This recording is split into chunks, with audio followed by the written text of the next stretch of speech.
Hello, hi chat. Hi, hi. Sorry for the long start delay. If you saw the post on X, I really almost did forget. I feel so stupid. I really almost did forget that we were supposed to do a stream earlier. um, yeah, because I didn't really go to sleep last night. I didn't go to sleep till like basically till the sun started to come up.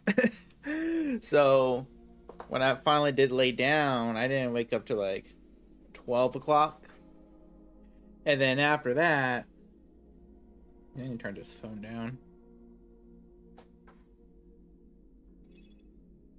There we go. Then after that, I woke up to start playing some things. I really got stuck on a Hades. Got stuck on a Hades encounter. I did like a couple of those, and I just completely forgot. Like, oh god, there's supposed to be a stream. I had to do some leftover dishes, make dinner for me and Mom Hanyo, and that's just things I just didn't do. So yeah, we had to delay the stream. Was supposed to start a couple minutes before, but hey, we're here now. We're here now. That's what matters, right? That's what matters. Um. Oh god, I forgot to do the vertical stream. I forgot to set that up. But I think I fumbled it last time, so you know what? It doesn't really matter. It doesn't really matter. Okay. So tonight we are playing Vampire the Masquerade, Coteries of New York. Now, this is my first Vampire the Masquerade game. I always knew about the franchise, but I only knew about it from the tabletop section. Like I think there was always a tabletop game. At least that's how I always known of it as. Um, only thing I know about the series is that the first vampire was Kane, and there's a couple different offshoots of vampires. Like there's like little different inbreeds or species or whatever. And that's all I know about the series. I don't know. We're supposed to follow a certain main character, or do we make up our own character?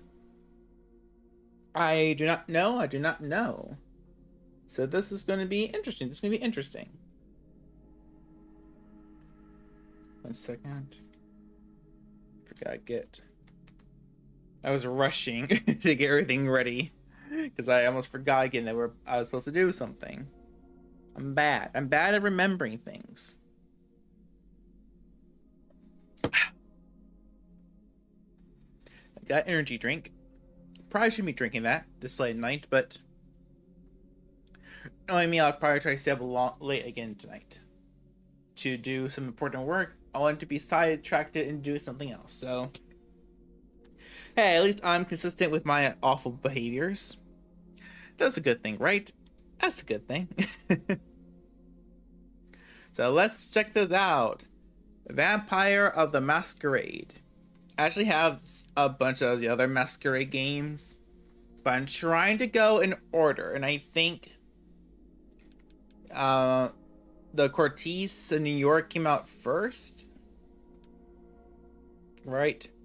March 25th, 2020. And this was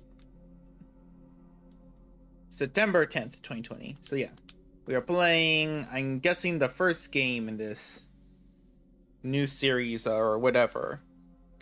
But nothing happened. Let's just go. Coteries of New York. I always forget what a Coteries is supposed to be. Isn't that like a council, like a cabal or something? Draw distance.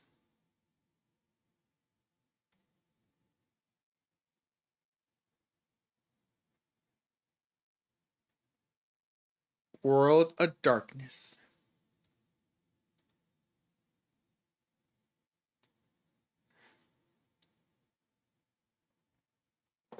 Kinda Kind of quiet over here. Nothing going on. There we go. Coteries of New York. Oh, okay. Okay, this is a theme we're going with. I can go with this. I can hang with this. Oh shit, my phone just fell. Yeah, because I started the game a little bit the other day to play with the settings. I didn't listen to the music though. I didn't listen to the music. I like this. I like this. Oh, 1 second. I want to turn the lights off. I want to turn the lights off. The room. You guys won't know, but you can help create. We're playing vampires. We're playing vampires. It's gonna help set the mood. It's gonna help set the mood. Oh, the water. Yeah, look at the background. You can see the water's actually moving. And that's a cool thing. Turn the volume down a little bit on my end. All right, new game. Empty. Our clan, Bruja. Please not pronouncing that right. Bruja. Vincia. Torrendo. Bruja. The rebel against power and rage against authority.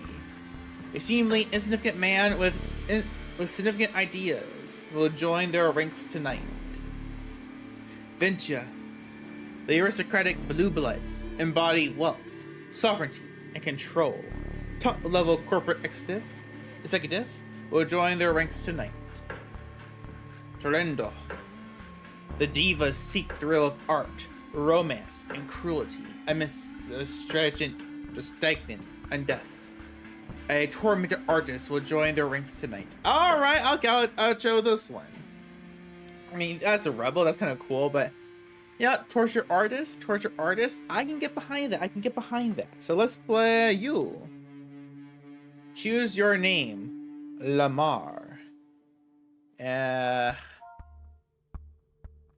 Chat.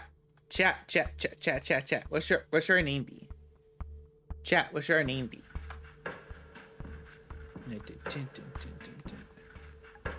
So just go with our name, Hanyo.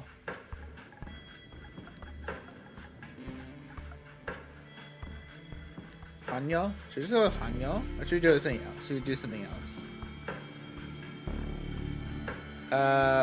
Let's go with Hanyo. Because I'm bad with naming names. Could go with a different name. A Derek. Go with a Derek. Does he look like a Derek though? Doesn't really look like a Derek.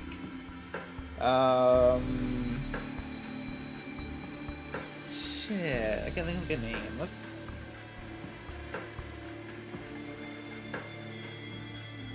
Guys, I'm out with a name.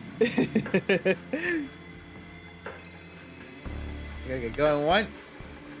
Going twice. Go.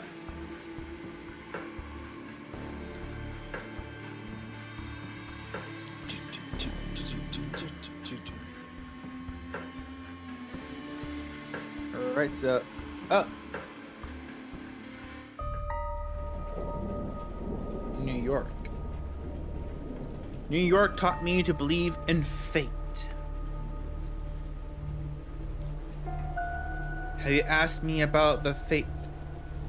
What did I say? Had you asked me about fate back when I was human, I would have told you just superstitious bullshit. That we are all designers of our own destinies. That belief shattered when the richest woman in the United States, the actual richest one, not a face you could have seen in the papers, of course, sank her teeth deep into my neck. It happened in the very same place you're standing in right now. By the way, fate. You decide. Please. There's absolutely no need to be hostile. Just listen a little longer. See, My mistake was that I flew too close to the sun. It makes sense that my punishment was to never see it glow again. I was an indescendant of myself. I was hot shit. I had it all. Money, looks, confidence, connections, men, women, a career, and a spark in my eye. The one you need to be born with. That's when someone far more powerful than me saw my radiance and thought, that won't do. She robbed me of the light. She robbed me of the light, erupting from within, and gave me a subtle, enduring gleam in its place. She decided that would fit me much better. She was a 9th generation, kindred just like you, an apex predator. She probably enjoyed teaching me the peak of my human excellence, my real place in the food chain. It's such an eyesore when you look at it some. It's such an eyesore when you look at some loudmouth braggart and see them for all they really are. The temptation to teach them a lesson can be unbearable, right? Well, my sire's lesson was a lesson about fate, a measure saying, you're eternally doomed to be at the mercy of your sovereigns. It almost drove me to destroy myself. What saved me was the ability to reinterpret her teachings. Hers wasn't a message of doom. It was a message of hope. Fate exists, and one can shape it and give it the right tools. She didn't sire me. My sire didn't believe my tools were fitting for the job. She considered them toys, and me, just her amusing subject. She didn't, well, she's deader than dead now. And I'm still here, standing right where she stood when we first met.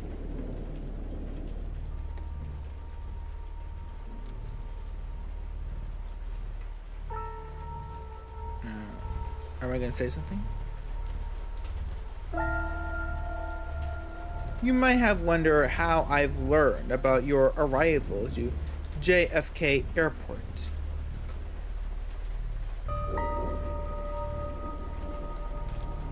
My answer is, of course, destiny.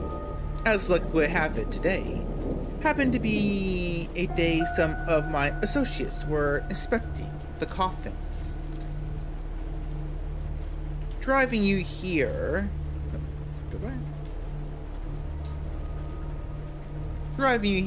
straight from the plane and having you wake up in such a unfamiliar place was a little desperate. And I do apologize for it.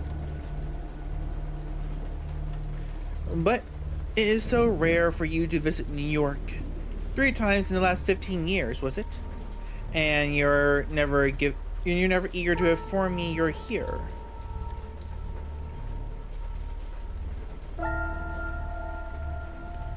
I understand you still have that meeting on 53rd Street later tonight, so I'll provide a comfortable transport. I value our relationship very much, don't get me wrong. But it is precisely because I value it that I'm going to ask you to enjoy the favor, repay the favor you owe me. You're the only one I trust to do the job. Well, and without attracting attention. You might think I'm crazy, asking you to breach the rules of our society like this. You might think it's impossible to get away with it. Howdy! Hello, how are you doing tonight? We're playing a Vampire the Masquerade. And so far, it's very wordy, if I like it. But this is New York. And I don't know about other cities, but in this one, fate really exists. And right now, is smiling in your favor. Oh god. This is how it begins. I ran to your account on Reddit because I was going through a list of YouTubers who are cinephiles. Oh, okay, thank you.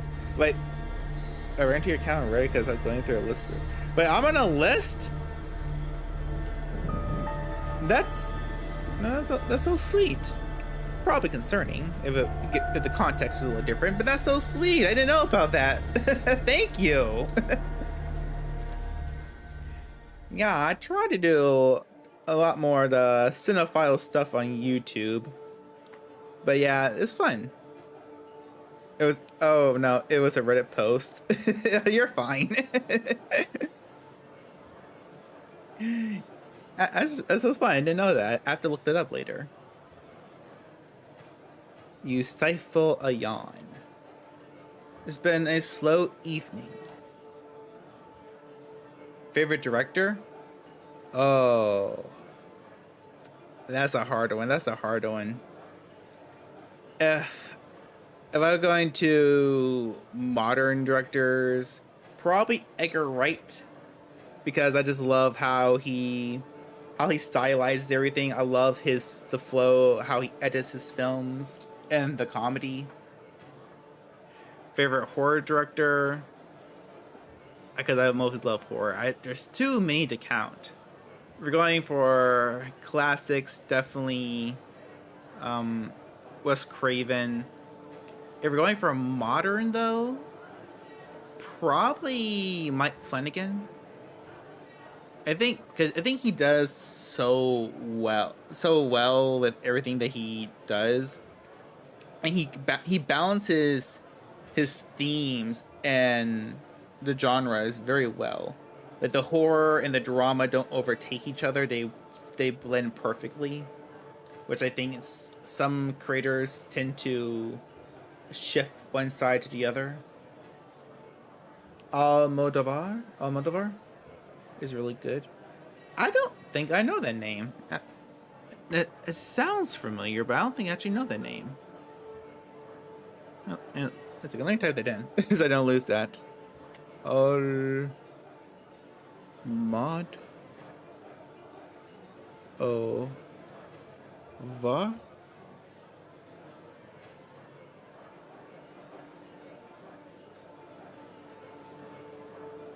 Yeah, I seen these titles, but I didn't know that was the director's name.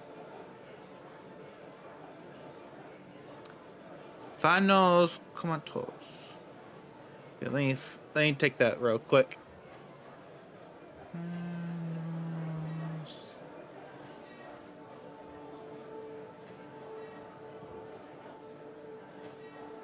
Oh, Mandy.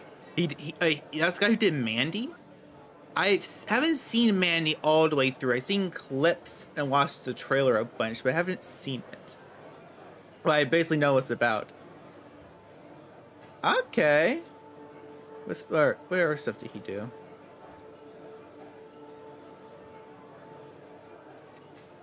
Oh, Foot Beyond the Black Rainbow? Okay, that sounds metal as hell. Flesh of Gods. Okay, those are his upcoming stuff. Guillermo del Toro's Cabinet of Curiosities. I did watch that. I just don't remember much about it. That was a while ago. Alright, I'm saving that. Okay, now I have to go watch Mandy tonight. I'll stop putting it off. Recommend Beyond the Black Rainbow. Mandy gets supernatural weird, while Black Rainbow gets sci-fi weird. Oh, okay. I like both, but I always prefer more supernatural stuff. But if you're smart, you can kind of blend them. Kind of like how Guillermo del Toro did with The Strain, with the vampires. Yeah, I just finished watching The Strain. I binged that, and I don't really say how I binged it. It took me like 2 weeks, I think. But yeah, me and Mama Hanya watched The Strain. It was really good. I really liked that. I think the last season, you got a letterbox. I do have a letterbox. It is. I do not have it linked on Twitch. Actually, do not have it linked on Twitch. One second. My monitor setup is so weird. Can't just pull certain things up. There we go.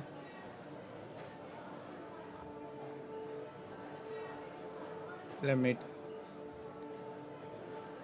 profile, copy, and then you move this. I have so much stuff on my screen, it's not funny. There we go. Now let's pin this too.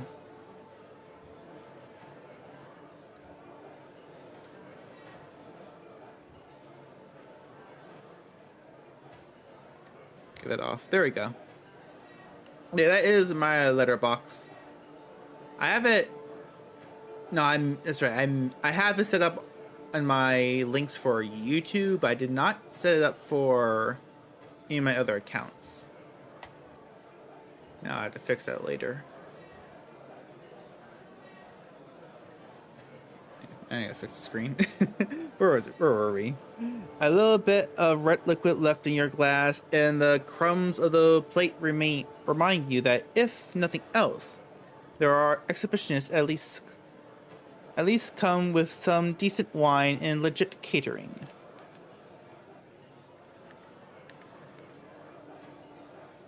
Yeah. And yeah, it's fun to talk about your work on display, even if you end up discussing it with pretty much the same people at each such occasion. Followed. Thank you. Yeah, I just did start Letterboxd a couple weeks ago. I'm not sure why I hesitated on doing it. I was like, here's Letterboxd. Here's the app. Let me just download the app and see how it's really like. Like, okay, this is actually kind of fun. A little bit easier than making videos all the time. But I still like making reviewed videos, but they don't get so much attraction, so I think I'd just do Letterboxd instead. I link my on my Twitch. Alright. I have to do that. I know I almost was considering not doing the Twitch part for some reason. I'm not sure. I was just trying to, I think, deminimize some things. There we go. I played this real quick. Make it easier that way. It really is. Or it should be. You've already met that one critic who keeps telling you, with self-assured authority, how you should pursue a different artistic avenue. God, I hate those people. Then there's a obligatory doe-eyed art student who's so impressed with your technique. To be fair, you're not all that happy with your latest piece. But A is not the worst thing you seen tonight. That ignorable, dubious honor belongs to one of the other paintings on display. You have to go. Internet's no good. That sucks. But be safe. Have a nice time or morning wherever you may be. See you later. That's nice. That's good though. I did forget all about linking my Letterboxd and stuff. Like I started doing it one day. Was it 2 days ago? And then I just completely forgot to do it with everything else but YouTube. And yet, its author currently being paraded around by its rich parents, has barely been able to grab a little bite of the fancy canapes. So many Soviets, I can't speak. To meet. So little time. For a moment, you think that maybe it's not worth it. Maybe you should take the critics' advice, cut your losses, and sell out to some corporation and get it over with.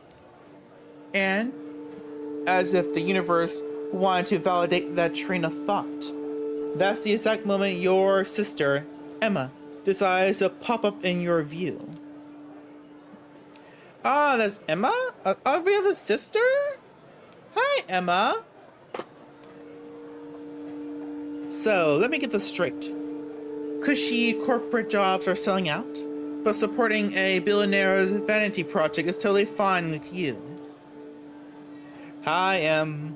You absolutely despise her as an artist. While you're struggling to uphold the nebulous ideal of what art is meant to be, she's perfecting her ways of mooching off the system. Shamelessly preying on little-known secret art and niche interest memes, she repackages them as bourgeois-friendly colleges. So it's perhaps no wonder the NYT has recently dubbed her as a mind-blowing explorer of digital art's extreme possibilities. Digital art NYT. Oh fuck! Are they talking about that thing where you have to pay for a digital image? What was that? What's that called? It was a couple years ago. That they were trying to make that all the rage, right?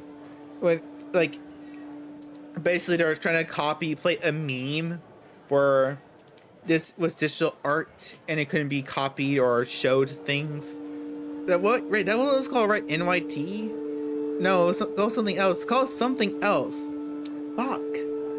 It was like very popular, or at least very made fun of for like 2 whole years. It was like 2 or 3 years, and it just went away.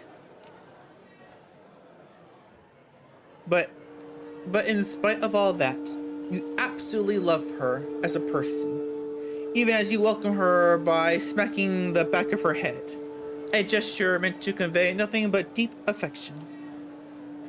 No, seriously. Supporting young artists. My ass. I don't know what kind of money you got for this place, but I doubt it was even a fraction of what is going to be worth in tax benefits. The gallery owner actually said if he had to choose his most valuable audience, it would be the IRS. I'm pretty sure he was only half kidding. You mumble a non-answer and then segue into a different subject, trying to primitively quell her repeated offer to get a steady job. Of course, she proves as insistent as ever. You know, sometimes I just don't get you. On the one hand, you wouldn't be caught dead taking money from the inevitable winner of the culture wars. On the other, if someone gave you the chance to collaborate with some dumbass Oscar bait flick sponsored by Larry Ellison bailout fund, you do that shit for free. I mean, I would, because it's making a movie. I want to make movies. That'd be fun to make a movie with somebody. No, am I the only one who thinks that? She rolls her eyes and asks, you know, what the only difference between the art scene and the culture industry? The culture industry actually pays your bills. No, they don't.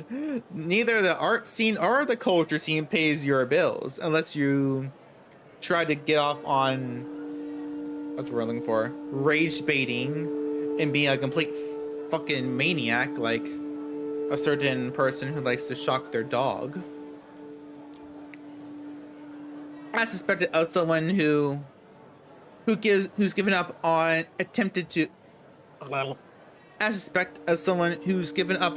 attempts to infuse her work with any sort of enduring quality and decided just to keep responding to the zeitgeist. She claims to happily accept the fact that after she dies, both she and her work will end up in a landfill. When you respond that you prefer chasing a 1 in a million chance to immortalize yourself, she claims it reeks of overinflated ego. But you've been down this road too many times before and managed to accept she'll never understand what was truly important to you. Slowly but surely, you move on to more agreeable topics. Your plans to finally get hammered together are the most recent core of garbage Netflix shows your friends had tricked you into trying out.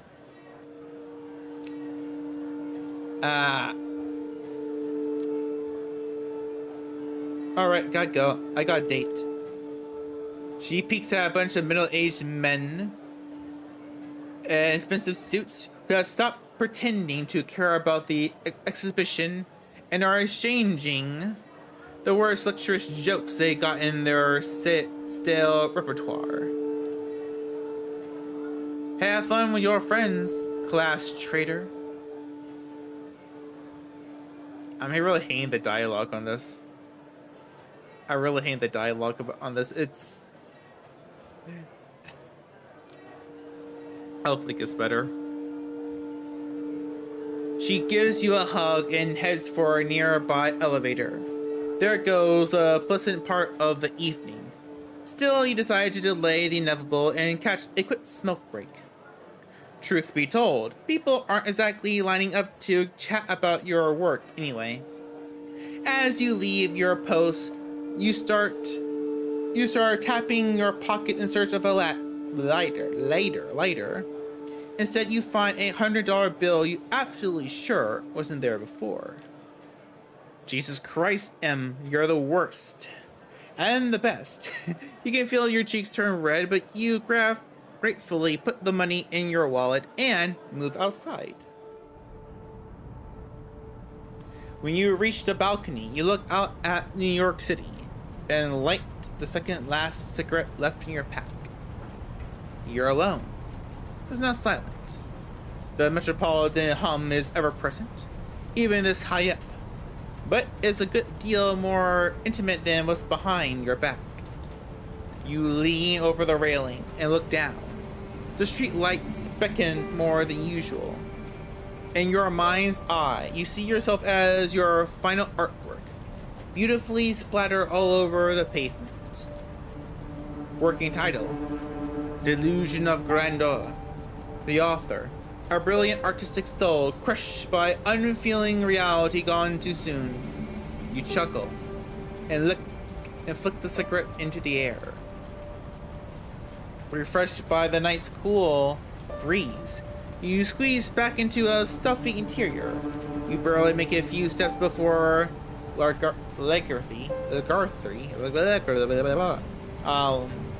body gets tired. It sets back in. It's like you never left. Still, something in the room feels different. Your eyes are drawn to a handsome young man, neatly dressed and groomed, exuding the air of a true artiste. And the best part, he's intently looking at your painting. The gallery is almost like an art installation itself now. People standing in silent awe. The guy like a beacon, drawing everybody's attention. Hushed conversations about the guests can be heard from every corner of the gallery. Your heart is pounding with excitement, and you approach, feeling like a kid trying to get close to a deer in the woods, but afraid you'll scare it away. The man turns to you, and you stop in your tracks, enticed. Oh, right, so that's definitely a vampire. He just screams vampire. So, what voice should we give this lad? So? So, I don't know. So, well, so, this is one of your pieces. You managed to mumble an affirmation. Tell me about it, please. As you start discussing your inspiration, a technique, and process, the man's eye locks onto the painting again. And he keeps interjecting, making knowing remarks. The guy gets it. He really gets it. The world around you disappears. You'll say anything, do anything to keep his attention on you. But you realize you don't need to. He's into your art. He's into you. I want to buy it. I want your company. I need to talk to you. You will like what I have to say. Spoken matter-of-factly, Sir straight up like he knows what you like you won't refuse. That you can't refuse. An hour later, you find yourself. Let's go. Can I fix the text? Make the text a little bit bigger. Slow down the typing speed. Dialogue option in the middle. How's that going to change the game? We'll see.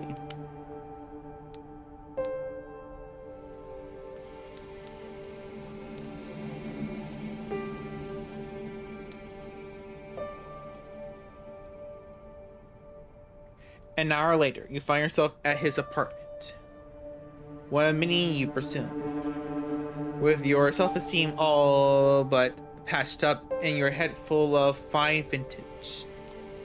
You tell your host a lot. In fact, it seems like you're telling him everything. Where you came from, how you ended up in NYC, how you had to take out a loan to appear at tonight's event, how you took the long look down the balcony, that you thought about taking the plunge, and this time you really were only half joking.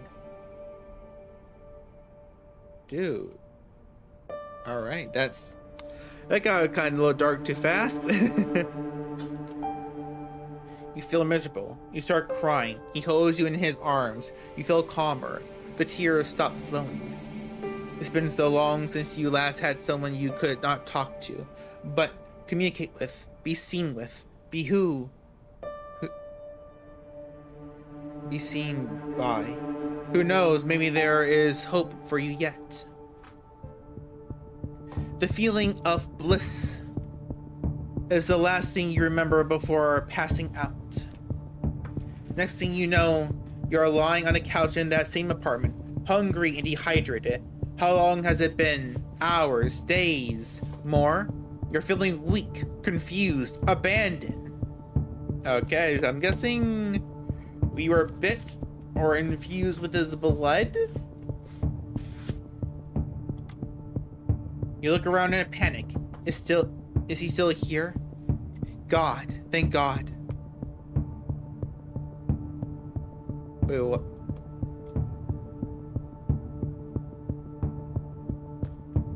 Yes, there he is, standing in the doorway. His voice breaks the silence and fills you with hope until you realize what he's saying. Uh-oh.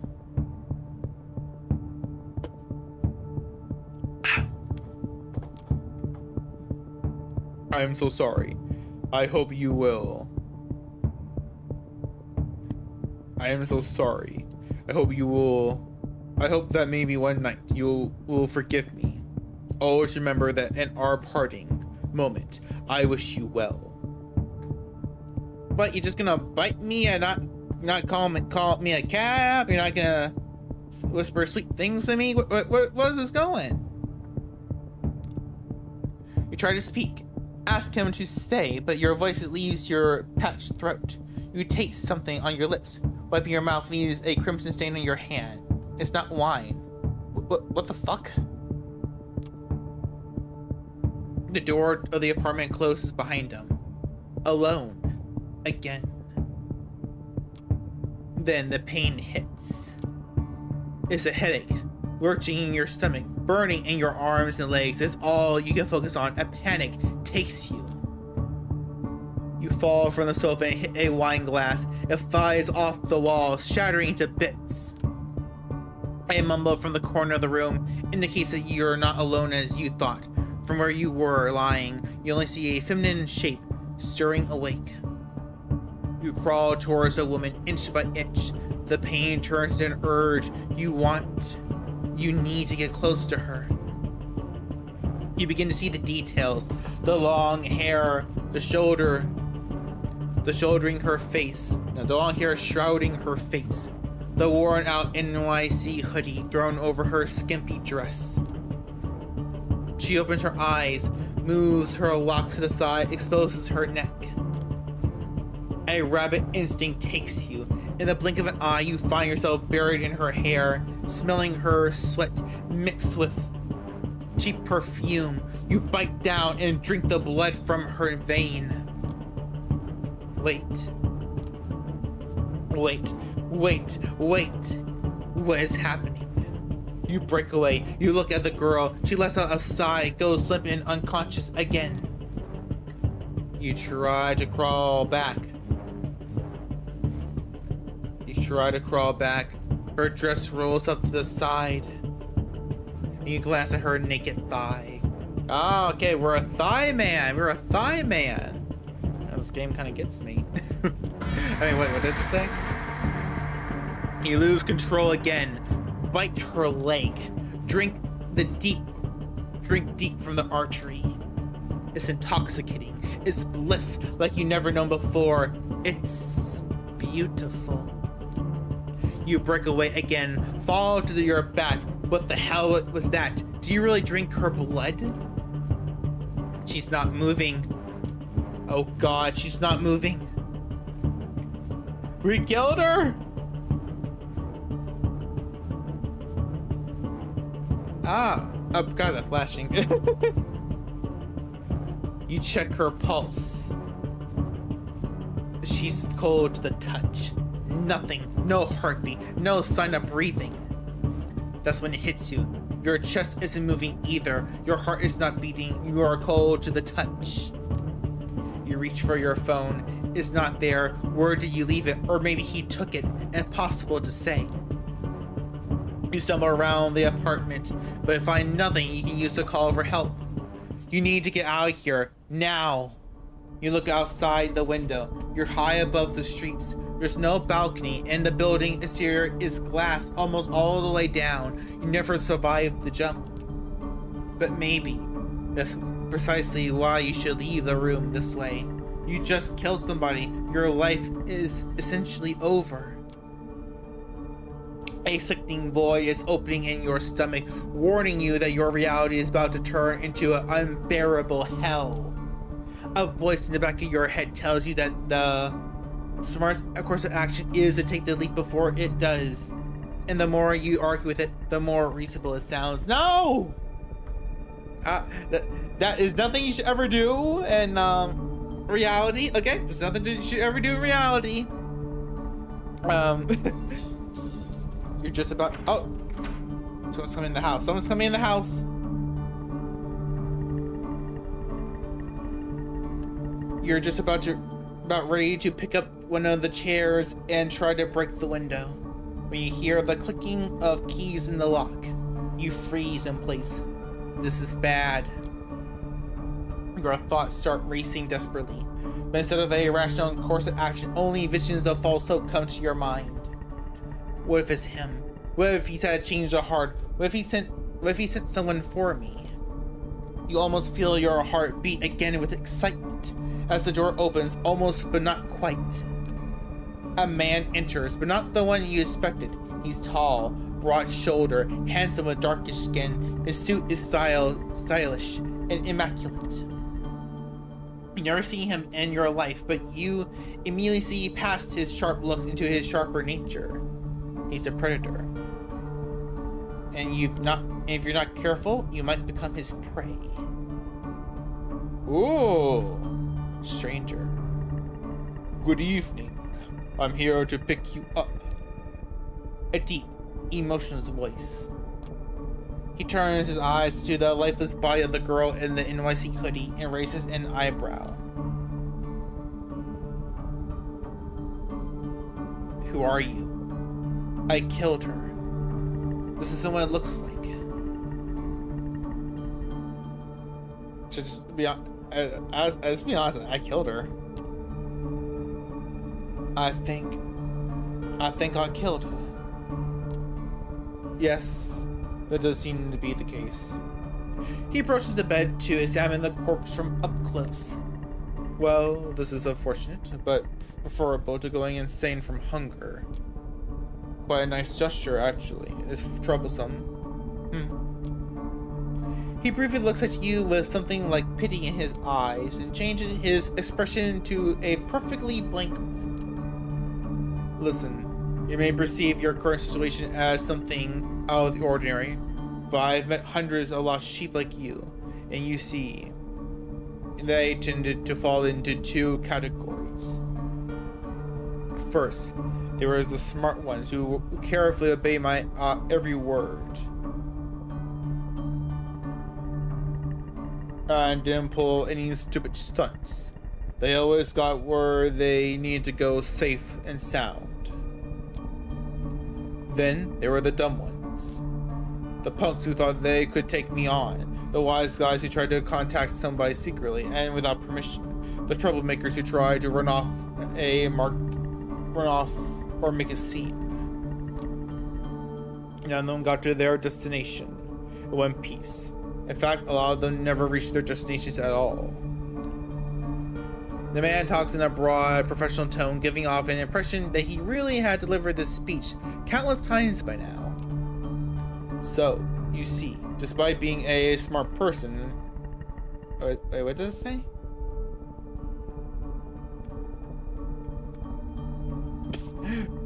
I'm a Mets fan. I love baseball. And it inspired me to come up with a 3-strike system to determine if someone is dumb. If you get on my nerves 1 or 2 times, well, I understand. Not all of us perform well in stressful circumstances. But if you do it 3 times, I understand that there will be no excuses, no forgiveness, no mercy. His presence changes so slightly. Say, understand, sir. Now. You feel an overwhelming, barely resistible urge to fulfill his demand.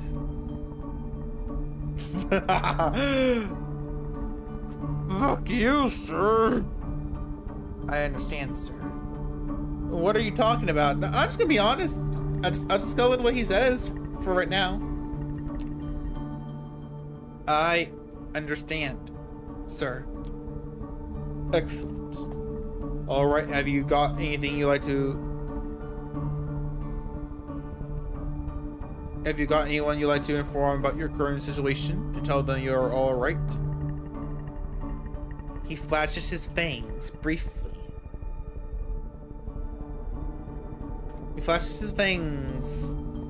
As he talks, and for some reason, the sight causes a chill to run down your spine. Something's wrong with you.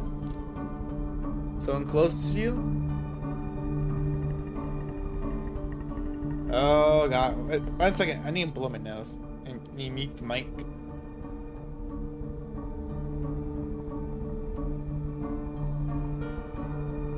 Ah, there we go.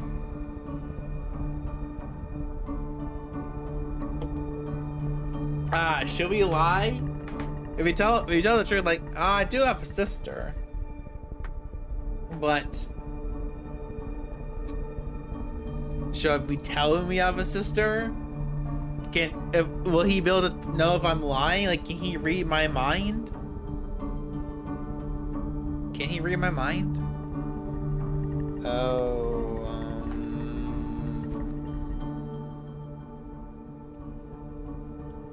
I'm being very agreeable just because I'm scared. Emma. She's my sister. She's probably having a night out in Brooklyn with her artiste friends. Can I call her now? You take out your phone while asking the question. It was in your pocket all along. It must have been Pennant talking before. He shakes his head and points to the hooded corpse next to him. If you want to implicate her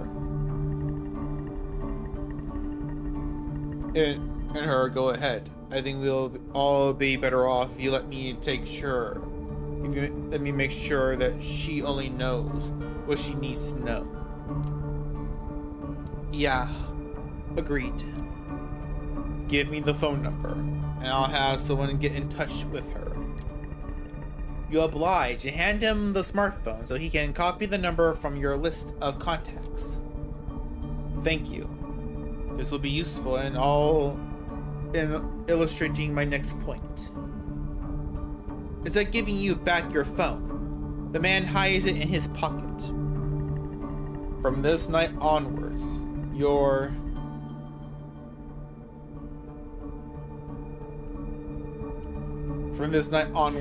are subject to different laws than the ones you grew up with, and you'll be watched by many eyes to ensure these laws are respected. Can I play with the text again? It feels like it just goes so fast.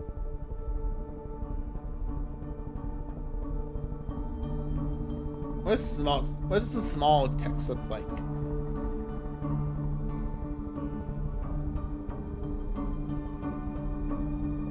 That's a little too small because I have to look at the text at my computer screen.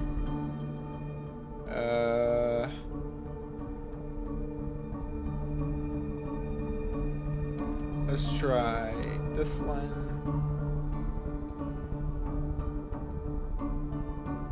Let's just keep medium for now.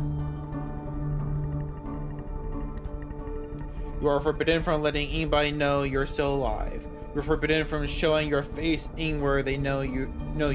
If anyone comes to search for you, it's over for both you and them. He interrupts his monotone reactions to stare deep into your eyes. So if you don't want someone to find your poor sister's body in the Hudson River next week, cooperate. The sight of his fangs, again, in another physical fight or flight response. You've played right into his hands, putting him in danger. I can only hope that you can care for her enough not to do anything selfish. By now, you're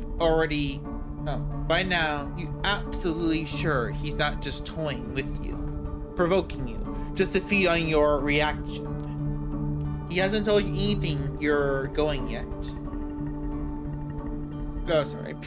He hasn't told you where you're going yet, but he's already made it abundantly clear that a lot of people struggle hard to avoid getting there. You'll be far more eager to cooperate if he never raised the subject, but he made it a point to make you fear the unknown.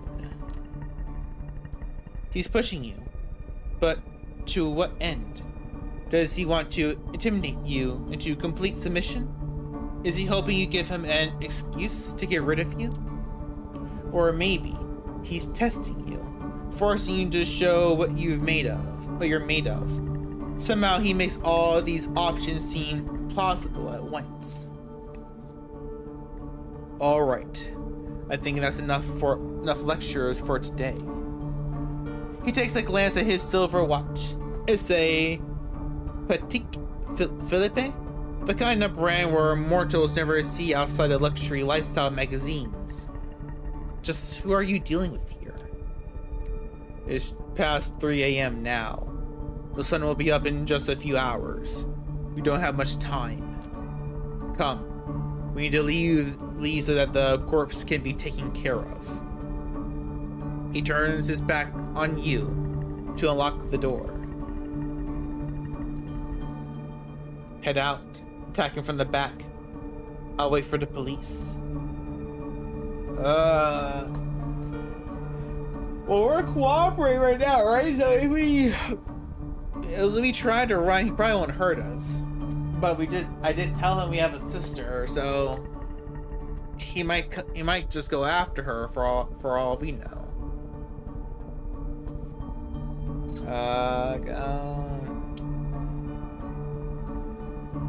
The smartest thing would be just to head out with him. Oh wait, he's probably like 100 or so years old. You definitely can't take him in a fight. I'll wait for the police.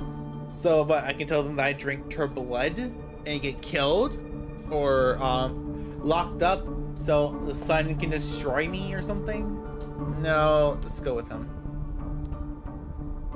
You obediently follow him out of the room before he locks it again. You manage to take a final glimpse at the corpse. You feel a pang of consciousness, but not because of your victim's horrible fate. It's because you don't feel guilty. Because you don't feel guilty even though you know you should. Oh, so this is affecting his emotions? Is it like some older vampire lore where he's starting to lose some of his humanity because he turned? Okay. Something important inside of you that was still there yesterday has definitely died tonight. You wonder if you ever recognize yourself in the mirror. The stranger shows you to the elevator. You go to the ground floor. During an awkward ride, your dazed and confused mind desperately searches for a glimmer of hope, and eventually you come across one. Maybe you'll find the man you met earlier this night. Who was that man? What happened to that man? What did that man do to me? Well, it's pretty obvious what he did to me. So, what happened to that man? Who was he? Do you know who was the man who brought me here? That's what I would like to know. As of yet, he is unidentified. They have left no trace, and it is obvious they are not planning to come back for you. If, and that is a big if, you ever see them again, it will be tomorrow, and probably for the last time. For the last time? What do you mean, for the last time? His face is inscrutable. Inscrutable? I said what I said. All I can add for now is tomorrow. It's a big night for you. The elevator door opens to an empty hall. You walk outside, past the night guard's post, which is empty. The cold night air reminds you of the balcony just a few hours ago. The man motions to a black Cadillac Escalade. Take a seat in the back, please. You get inside. The man closes the car door behind you. You hear a click as it locks. The Cadillac is almost entirely dark. The side windows seem light-proof. The man gets into the driver's seat, starts the engine, and drives away without comment. Am I drugged? No? I feel horrible. Where are we going? Where are you taking me? A safe place. Forgive me, I'm not into a talkative mood. This won't be a long drive. Patience. Dead silence fills the car. You close your eyelids and sink back into your thoughts. A blurry afterimage of the man who bought your painting is still there. It's strange. You never felt this way about anybody. It makes you happy, even though you have the nagging thought that there is something fundamentally abusive about this attraction. The vampire bond. He was our murderer, our maker. But then the girl's hair spilled over the purple hoodie, and her blood spilled over the cold floor, come into a sharp focus. You wince. You want to cry, but it's as if there were no more tears left in you. After what feels like an eternity, the car comes to a stop. You get out in an underground parking lot. It's an ugly, concrete gray thing, empty before the car you came in. It looks like there's a room beyond the metal door in the wall. Guess you'll live to see another night. Follow me. He opens the metal door and lets you inside. Here we are. There's your belongings for tonight. If you get hungry, again, take a look in the fridge. Tomorrow I will come pick you up. The cramped room has no windows, just a simple bed, a single light bulb hanging from the ceiling, a small humming fridge, and a rattling AC fan in the wall. It has all the coziness of a solitary prison cell. You notice the claw marks on the inner side of the entrance door.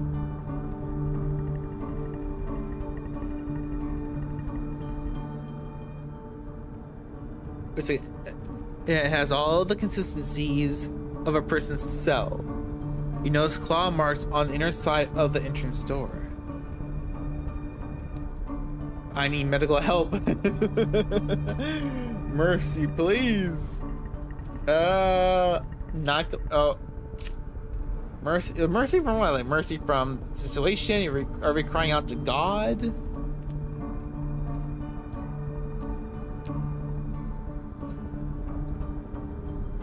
You gotta have some mercy, man. Let me go.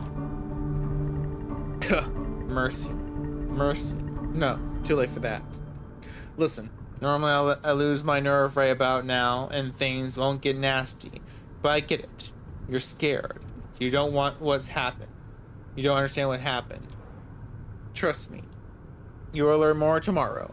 But now I need you to rest. You need to rest. He gestures inside the room. Finding no more willpower to resist, you step inside. The stranger nods contently. Oh, it's not that bad of a room. Like, I wouldn't want to stay there for a weekend, but you know, if it's just for one night, I can make do. Good night. He locks the door behind you. It looks very secure and sturdy. You open the fridge. There's a single plastic bag there, filled with the red liquid, unlabeled. Tomato soup? You feel sick to your stomach. Best leave it for now. Oh, we all know that's not soup. You lie down on the bed. It's a simple mattress on a metal frame. Kinda grimy, and damp. Seeing it makes you grimace. But you're just too tired not to lay down. Your tired body hurts. It's a dull feeling that makes you feel heavy. You feel vulnerable and lonely. Usually when that happens, you turn your attention to painting, just not to think about the alternative. Your family upbringing left you with no skills but artistic talent. Creating art used to be something of an unpleasant duty.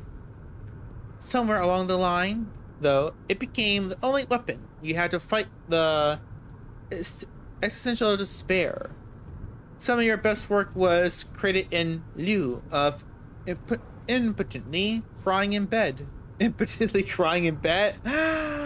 Oh, that hurt. That hurts. That kind of hurts. Hell, you're pretty sure a few of those pieces had your tears mixed in with the paint, like the painting that let your whole night to this.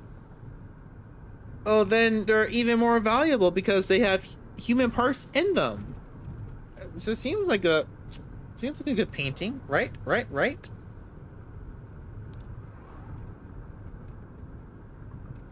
You look back at your life, and it starts looking like a downward spiral. You're so tired. Your entire body tenses up. Before you know it, you drift away into oblivion. I'm guessing the sun came up, so we were forced to slumber. You wake up. That That in itself is a surprise. You barely remember when you drifted off. It didn't feel quite like sleep, more like plummeting into an endless void. You imagine that, how death feels like. The room is unchanged. The lamp is still on, the AC is rattling, the refrigerator is still humming. You take a look at your watch, it's almost 9 p.m. You slept for 17 hours straight. Maybe you died. Your breath is gone, and you feel no thumping in your chest. Does that quality qualify as dead if you're still conscious? You're not sure about that, but you are certain about one thing. You are hungry. And it's not your stomach rumbling, though. It's a need that starts somewhere in your abdomen. It's a need that starts somewhere in your abdomen. And your abdomen, and spreads to your chest, throat, in the back of your head. Ooh, that's a good explanation.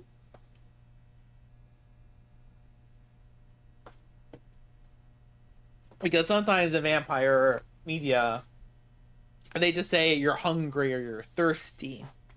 I like it when they go a little bit more into how a vampire hunger feels compared to human hunger. Like in Twilight, I know Twilight is the bane of vampire literacy. But I did like how she described their hunger being more like a thirst. Like it's like your throat is constantly burning. Like, and that's the only way to ease that pain, by drinking. I know when I was writing my vampire story, I'm put on a hiatus. I described it as a aching hunger that covers the whole body, that you can feel it in your muscles and in your veins. You open the fridge. The bag is still there. You take a closer look at it. It's a soup. Then its color and texture are off. You pull the cork out. Take a whiff. You recognize the smell immediately. Blood. Blood. Holy shit. There's no mistaking it. It's bagged blood. The smell is faint, and you remember some situation in the past where you found it nauseating. But now it's almost... No, not almost. It is enticing. Put the bag back. Drink the blood. Put the bag back. Drink the blood. Put the bag back. Drink the blood. Put the bag back. Drink the blood. Put the bag back. Drink the blood. Drink the blood. Drink the blood. Drink the blood. Drink the blood. I want to drink it, but I think our character would put it back, right? How we've been going about him. But it's hunger. He's hungry, man. He needs to eat. He needs to eat. It feels wrong, but right now there's barely anything in your life that doesn't. To hell with it. You pour a bit of the liquid into your mouth. It tastes bland. Reminds you of cheap supermarket juice. Just enough flavor to register as what it claims to be on the box, but nothing like the real thing.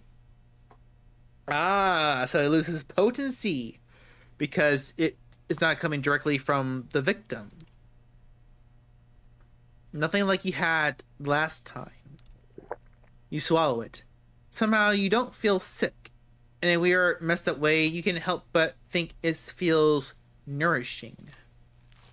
You take a few more sips, and then just another one. Suck on the bag a little more.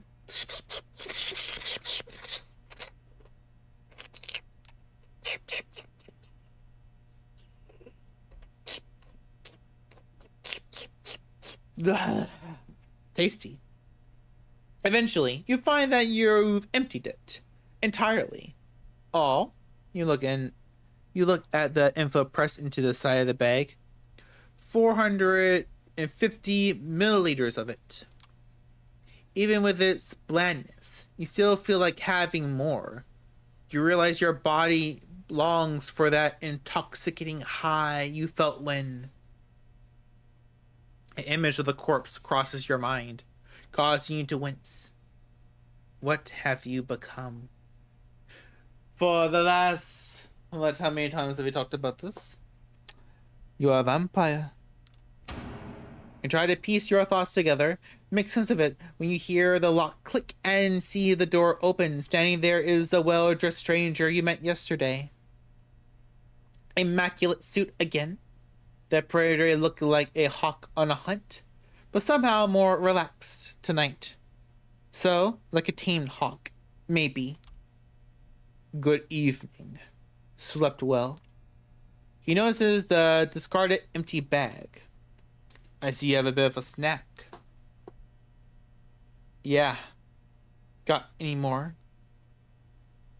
Was that really blood? Am I still human?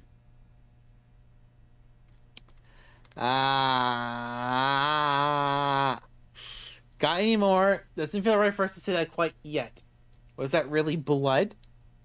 I mean, he just said he notices the smell of it. I think this one works the best. Am I still a human being? Luckily, one does not typically shed their entire humanity in 2 nights. You should be fine. Come on, we got places to be. The car is humming in the empty parking lot just outside the door of the cramped room you have spent the day in. The man motions to it, politely, but with a stern look on his face. Rush the stranger. Get inside the car. Hijack the car.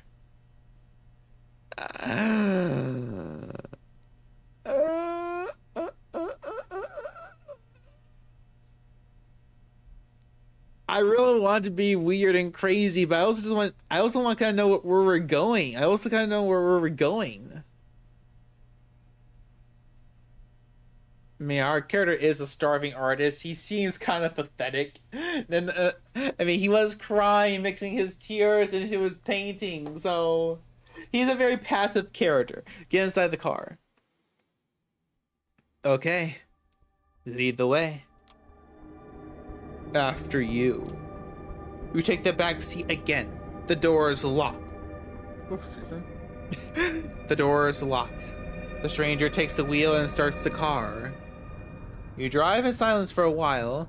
From time to time, you keep trying to catch glimpses of familiar streets, of landmarks, through the black windows, but it's off a little use. The car is also soundproof, so all you can hear is a bit of traffic humming in the car's engine. The driver doesn't say anything and seems focused on the road. You check the door handle. Yeah, the door is locked all right. The piece of dark glass separating you and the front of the car looks sturdy too. There's nothing left to do but wait. You didn't have time to think about it before, but you realize now that you're hungry. No, not exactly. It's not a rumbling stomach that grabs your attention. It's a need that starts somewhere in your abdomen, to your chest, your throat, the back of your head. We just read that. Why are you repeating things? You try to extract some information out of the man behind the wheel, but you realize you prefer to bask in the afterglow of your last meal. You wouldn't have expected it, but you spend the rest of your trip lost in your thoughts. A lot of them concern blood. It takes you to another 20 or so minutes, to get your destination. As the door opens, you try to get your bearings. You're still in New York, that much is certain. Queens, maybe. Wait, you know exactly where you are. The nice-looking 2-story building has a logo you immediately recognize. The art hole. Oh.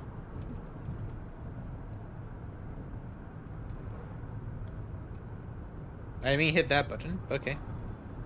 Wait, so that's our log. So what's R2 do? Dictionary. Alright, we have a dictionary. The art hole, an avant-garde gallery, used to hold that collection of bagged Versari, and body parts by, you can't quite remember the guy's name. He's Brazilian, you think. Fabio something or other. After me. No some movement, please. You never been inside. Not quite your style, but the place has quite the cult following.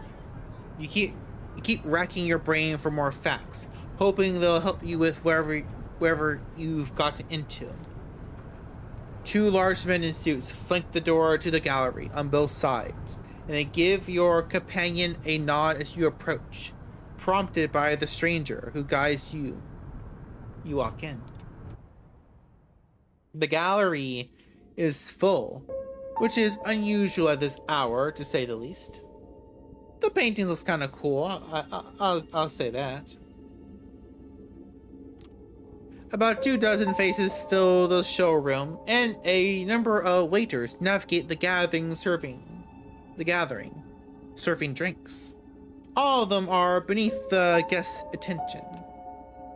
The visitors are well dressed, for the most part, but it is unclear what they have gathered here for. Nobody seems to be particularly interested in the art pieces on the walls, and the atmosphere is polite. Unusually so. Many guests turn to look at you and the stranger who brought you here.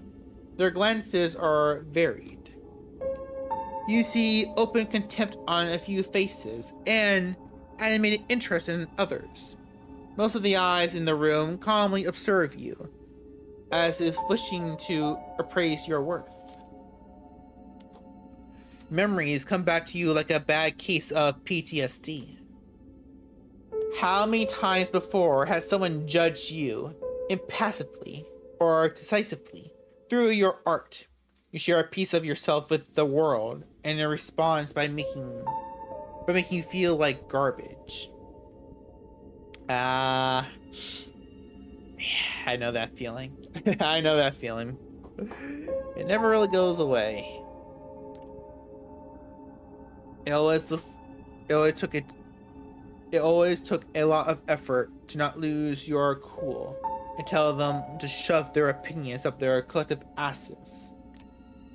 Now, looking around, it feels like you become another artwork as commodity to be judged by a bunch of obscenely wealthy, out-of-touch assholes. It makes you want to scream.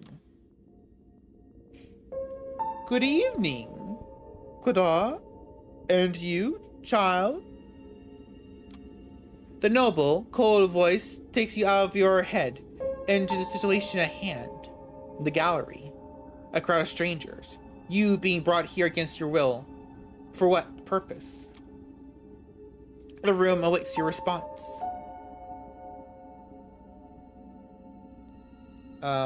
Good evening, miss. You are addressing the Prince of New York City. You're addressing the Prince of New York City. Helene Penard. Right, Helene? How you pronounce that? Helene Bernard, child of Michaela. So her name is Prince Penhard. Penard? Thank you, my sheriff. But I'm capable of introducing myself. She is somewhat plain looking, and doesn't seem to possess a great deal of charm, but still the entire room is inherently focused on her voice. She has influence over these people, that much is clear. You may address me as Prince Child. I realize your introduction into unlife was abrupt, and I understand your sire left shortly after. The rules of our society dictate I punish you, both for this transgression. A murmur of agreement, maybe, can be heard from the gathered audience. But I am willing to listen to what our loyal sheriff has to say about the circumstances of your embrace first. I don't understand. I'm confused as hell. What? I'm confused. What are you saying? I think it shall all become clear momentarily. You are pushed headfirst into a world you have not realized the existence of. But before you can take part in it, I need there to be a trial. You are about to be judged by the court of New York City. Quadar, please tell us how you found this fledgling and what happened on your way here. Court? Prince? Is this some kind of secret society make-believe? Quadar. I trust it. I'm about to sneeze.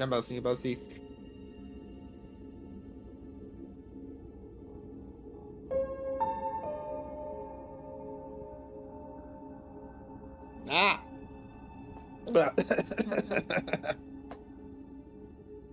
I'm starting to feel a little bit sick. Just gets out of nowhere. Yeah, hopefully it's just the weather. A trusted informant who has chosen to remain anonymous at this time tipped me off about a suspicious Kinnard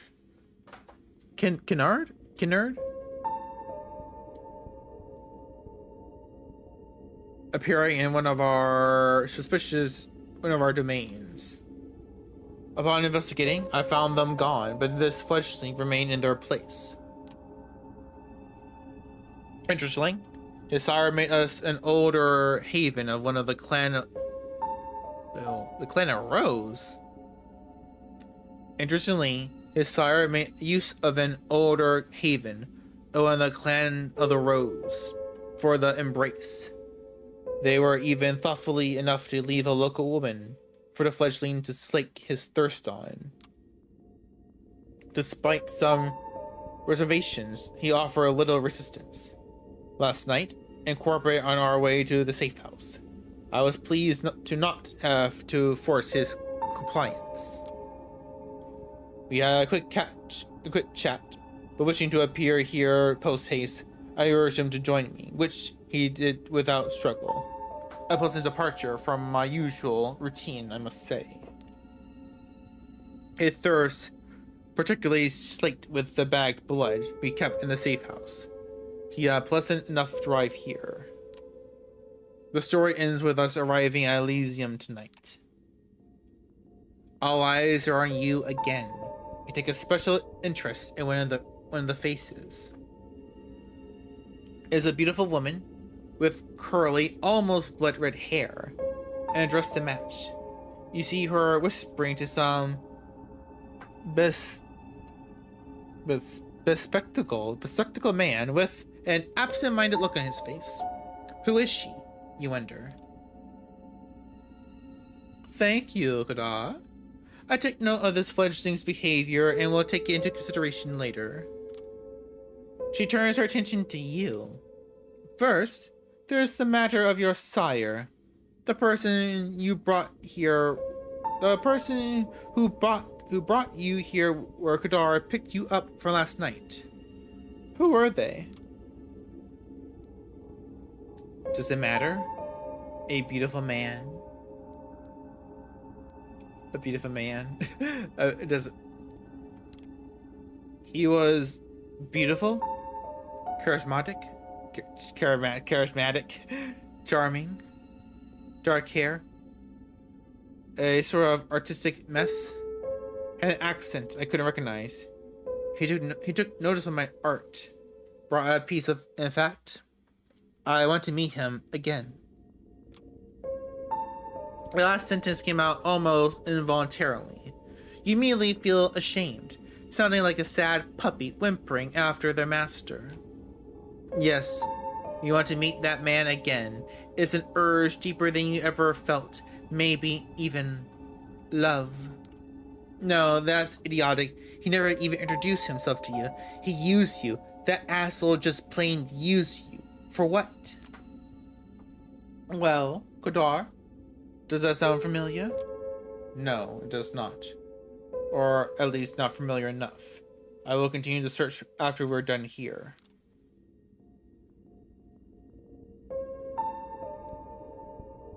What happens now? Can I go now? He bought my paintings. You can track him. Ooh. That doesn't sound like our character. Our character is too stupid. Can I go now?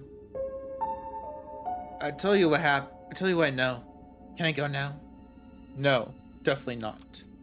What shall I do with the fledgling, my prince? What is your recommendation, my sheriff? The traditions are clear. Thou shalt only sire another with the permission of thine elder. If thou createst another without thine elders, leave both thou and thy progeny shall be slain. I am ready to fulfill my duty. Stay your hand for just a moment longer, Kodar. I wish to consult my counsel on this. Make sure everyone is in agreement. Of course. He seems strangely relieved. The prince leaves the main showroom, and a handful of people follow her out. You're about to ask this Kodar what all that talk of traditions and council was. Then the red-haired woman approaches the two of you. Sophie. Sheriff, I was wondering if I could have a word with the fledgling. What for? She lowers her voice in response. Come now, Kodar. We all know what the verdict is going to be. Let me speak to them. You might not have to stain your hand tonight, after all. He grabs his attention. His face is hard to read. It's like several emotions are struggling for domination. Anger, sadness, hope, gratitude, resolve. I'll go get my sword. He steps out of the room the way you came, and you left in the showroom with the woman in the red dress. She takes you aside, and the eyes of the remaining guests follow you. Well then, fledgling, you are in quite the pickle. What do you mean? What about a sword? I think we already know what it means. Let's talk about the sword. Wait, did I hear that right? What did he say about sword? Your hearing isn't faulty. We all have a short while before the prince hears her counsel out. Please don't attack the headphones. Your hearing isn't faulty. We have a short while before the prince hears her counsel out, and Kodar returned here with his blade. So listen, please. Last night, you became a vampire. Wait, what? Oh yes, I'm aware of how ridiculous that sounds. It's the reason why we have these nicer words for it. Kindred, being embraced, having a sire. The fact remains. The being is called vampires. You're looking at them. They're us. Coco, you're gonna fall. Wanna get down? Get down? There she goes. You glance around. Some of the guests are still occasionally looking at you. commenting on you in a hushed tones. Many of the patrons are pale, really pale. Most hold glasses of wine. No, not wine. That's not the right thickness, not the right color either.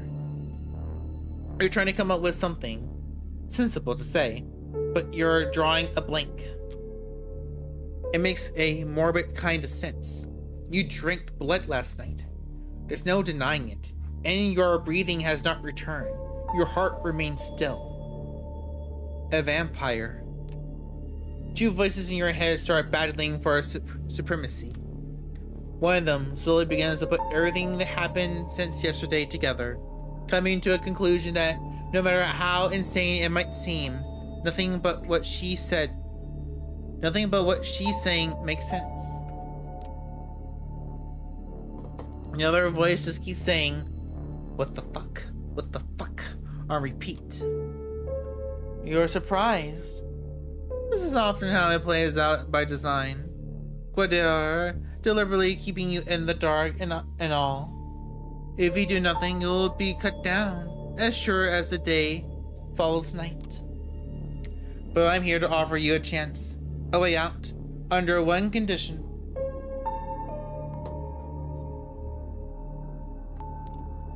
I will take you under my wing. If you're lucky, the prince will be in a good mood tonight, and your defiance to Coteries will work in your favor. Your difference? She might agree to this, but only if you swear fealty to me. I'm not making this offer lightly. As your patron, I will take responsibility for you. Your actions will reflect on me. If they reflect negatively, well, I'll make sure you face the consequences. What if I refuse? What happens if I agree? I already know if I refuse, I'm gonna die. So what happens if I agree? Suppose I say yes. What happened then? You survive, hopefully. Or not, depending on the prince's whim. I'm giving you a chance, not a guarantee. But if you take me as your patron, I will be your guide in this new reality, and you assist me as a child with a sire. Steps and hushed voices can be heard from the side room. It seems the prince and her council are returning to the showroom. Coteries appears from a downstairs as well and starts walking towards you. We hear the verdict as to be spared. I will intervene. Remember my condition. She flashes a heart-melting smile towards Coteries, who does not smile back. The sheriff's immaculate suit is now complemented by a curved, oriental-looking metal scarab, fastened with a colorful sash around his waist.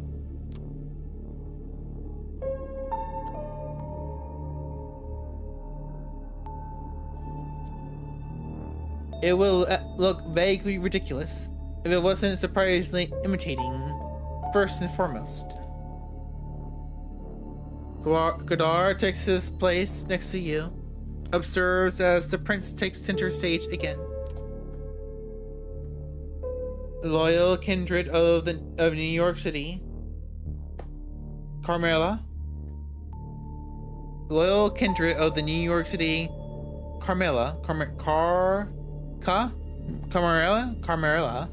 gather here tonight. I made my decision regarding this fledgling. She briefly addresses you. I want you to know this was not an easy decision to make. For your part, you have not done anything to earn our ire. I do feel a genuine sorrow for what must be done. We are all keenly aware that these nights we need to close our ranks and trust the wisdom of our elders and their traditions more than ever before. There is no place for tolerating dissent when our very existence is under constant threat.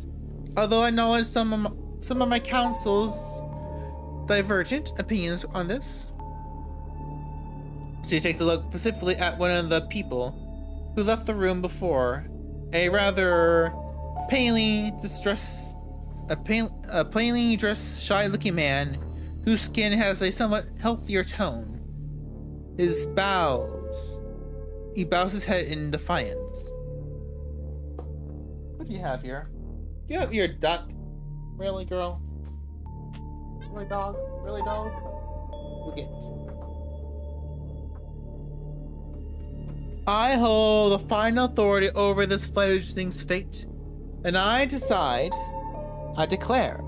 that while their embrace might be the sire's responsibility and their absence is their progeny that must be punished. The sentence is final death, to be resolved presently. Good on? We hear a scraping sound and see that the sheriff has unsheathed his curved sword. His beautifully detailed blade, which you expect must be worth a small fortune. Its apparent sharpness makes you freeze up. 2 ounce. Bottom of the night.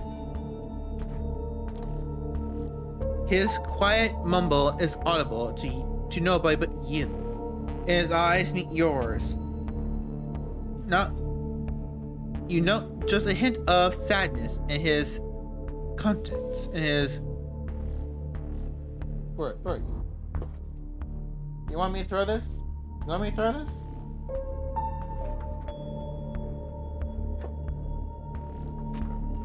There we go. One that quickly vanishes to give way to grim determination. And here's out to bat. You will not get another chance to speak up. Ask for mercy. You make your choice. I don't want to die. Spare me, please. Prince, if I may ask you to stay the sheriff's hand for a while longer. Badar looks at the prince, awaiting her response. The sword is still hanging above you, threatening to fall at any moment notice. Is there something you'd like to say, Miss Langley? Yes, if I may. At first, the prince looks somewhat annoyed at the distraction, but she stays quiet for a while, measuring the mood in the room. The bored elite suddenly look at you with aroused interest, some of them dismayed at not seeing the bloodshed, but all intrigued by the unexpected twist. The prince nods. Well, let's hear it. Sylvie takes a few moments forward. Sylvie takes a few steps forward. All eyes on her now. But Kadar heavy hand on your shoulder makes it clear you won't take advantage of the distraction. My prince, while the traditions are clear, I believe that the proper context should be observed in addition to the letter of our laws. This fledgling is a burden, but with proper guidance, they could become an asset to our domain. Am I to understand, you are volunteering to take this sireless child under your protection? Yes. I happen to think they might hold a potential that would be unfortunate to waste. I do expect their full cooperation, of course. Whispers can be heard again. An incredulous voice or two. A hush. Just behead the fucker. Some suppressed exclamations of surprise. Silence!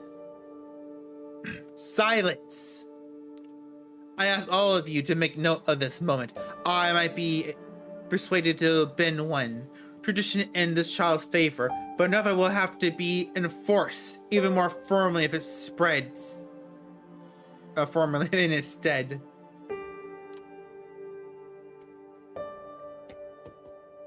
until thy progeny shall be released.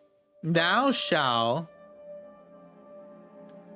thy progeny shall be released, thou shalt command them in all things. Their sins are thine to endure. Are you certain that that's a responsibility you wish to shoulder, Miss Langley? I am willing to guide this fledgling and add a valuable ally to our sect in a time's needs. Yes, but I would like to receive the right of destruction over them, if it pleases you.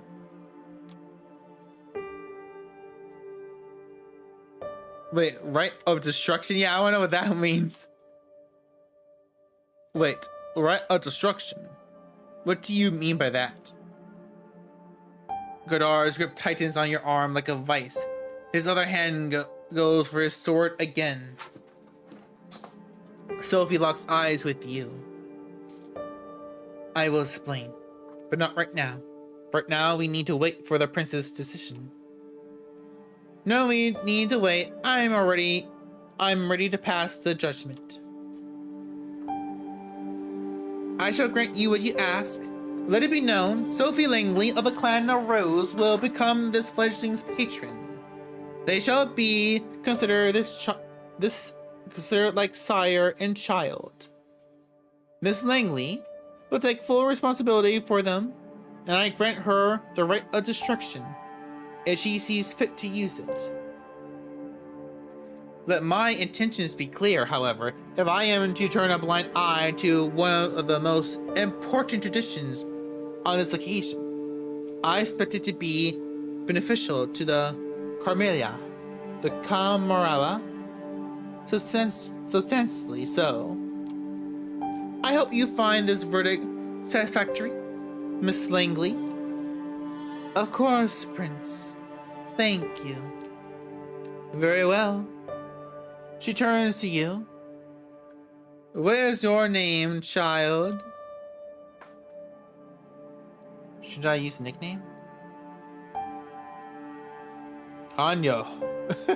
Hanyo, Prince. She nods. Oh, we got the Carmela. The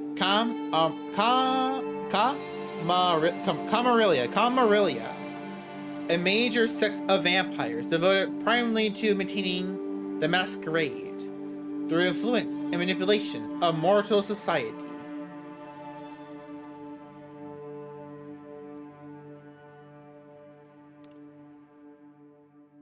Now, this evening proved to be even more eventful than I anticipated. But with the fledgling's fate decided, I believe our meeting here can conclude. Thank you for appearing on such short notice. Give my regards to those who couldn't make it. Godar, a moment of your time before I let you return to your duties. Of course, Prince. He shoots you a side glance that doesn't leave much spare for interpretation. You will be watched. You will be judged. And if need be, you will be punished. The two of them leave the gallery. Well, Hanyo, I think we both already managed to significantly improve each other's evenings. But let's keep this ball rolling, shall we? I think we should have a toast to a new fruitful partnership. She raises her hand at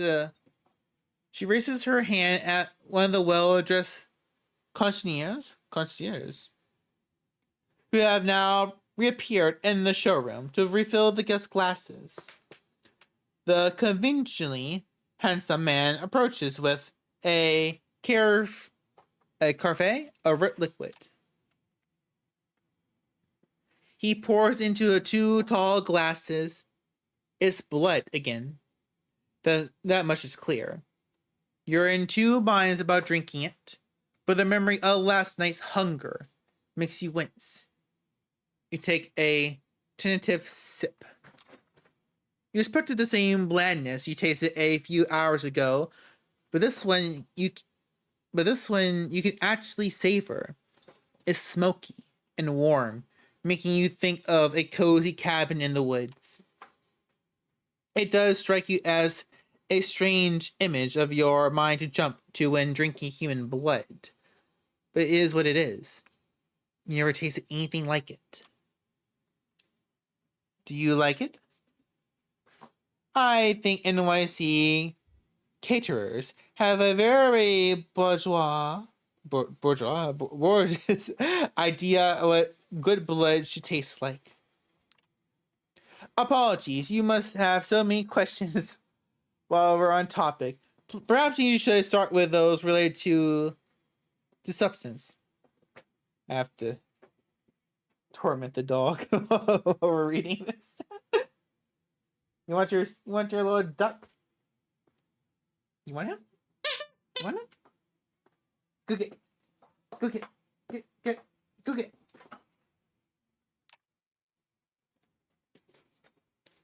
How much do I have to drink?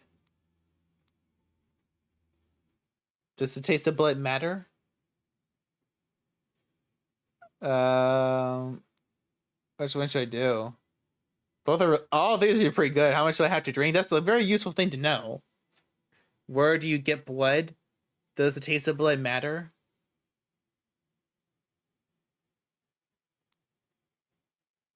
Let's do this one. I feel this hunger constantly. How much do I have to drink to make it go away? The sad reality is it will never go away. No matter how much you drink, you will always be tempted to have more.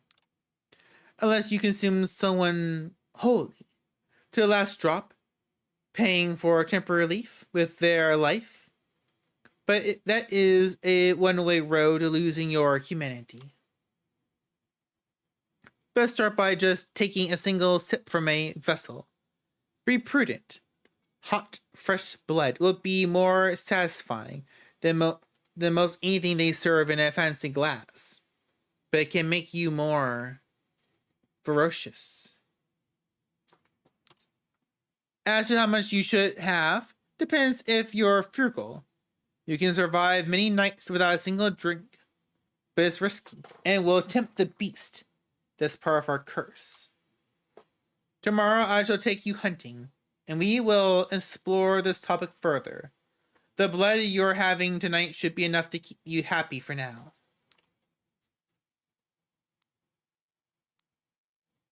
What do you mean by, what is this beast? The beast you mentioned. Is it that metaphor, or... Oh, it's quite a real, although not a strictly physical sense. It lives in all of us. Our nature and hunger manifest. Those more religious among us connect to the biblical Cain, the rage of the first murder, cursed by God, seeing in all his descendants. I, however, am a child of the Enlightenment. Not that it makes any struggle easier.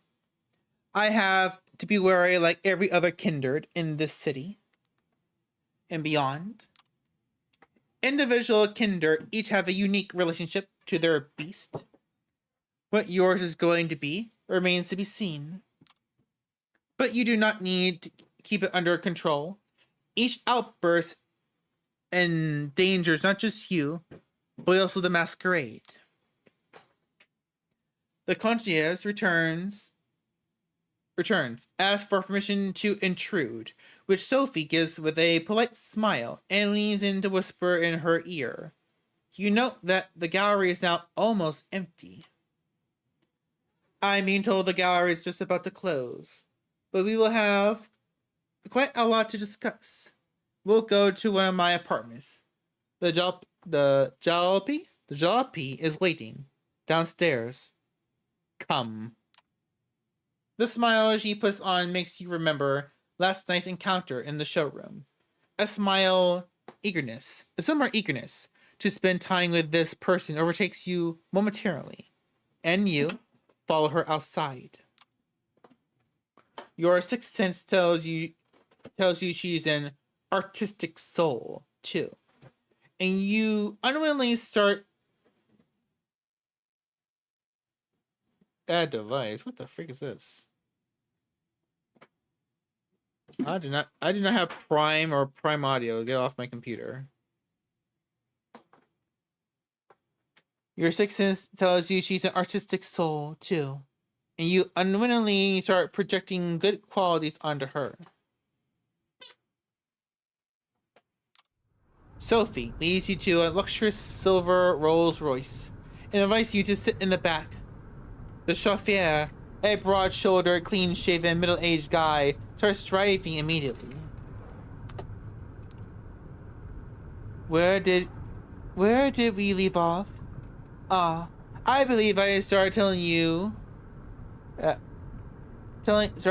our customs. You heard the prince refers to our traditions. The chief among them is the Masquerade. As you might have gathered from us, assembling a nice gallery after losing time. A niche gallery after closing time. Our comings, goings, and doing tends to be somewhat secretive. We do not advertise our existence. We follow myths and modern fiction to morph. The text is... Why is the text box so small? We allow myths and modern fiction to morph and muddle the facts, so that the vast majority of our kind, we remain bedtime stories and pop culture icons. Say is one television show about a vampire angel so popular. Yeah, actually it is. It's a really great show. It's a really good show. You shake your head in confusion. She shrugs and continues talking, looking a little bit more dejected than before.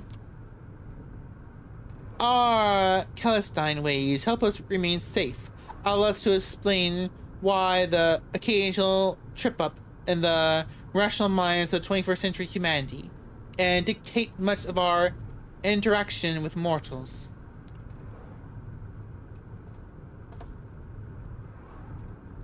Is there anything the movies get right? Yeah, that's what I want to know. There has to be some stuff that the books or movies got right. Or is it just vampire propaganda? There is a kernel of truth in every myth. Those concerning Kindred are no exception. There are mortals who sift through and manage to separate the facts, though it doesn't quite happen thanks to Hollywood. For one, sunlight burns us. That's why we rest during the day. You felt it. More like being dead. You felt it. More like being dead than being dormant, isn't it? But we have no choice. We are night dwellers, but day sleepers. Some more folklore-related threats are just legends, or occasionally minor nuisances. Garlic, running water, or even religious symbols don't repel us, unless the wielder is uniquely pure and godly. Stakes through our hearts, that's something to avoid. They do not destroy, but they do paralyze, which under the right circumstances can often be the same thing. That's a reason to have somebody like my trusted driver, Gregory, make sure you're safe when you drift away. We may have many enemies, and they often know their advantage lies in the daylight. So is vampires versus humans. So is it good to keep human friends? Do vampires watch each other's backs? It sounds like a vampire versus humans, right? Masters and slaves. Only nobody knows vampires exist. So it's ruling from behind the scenes. Something like that. We stayed in humanity's shadow for long after civilization has existed.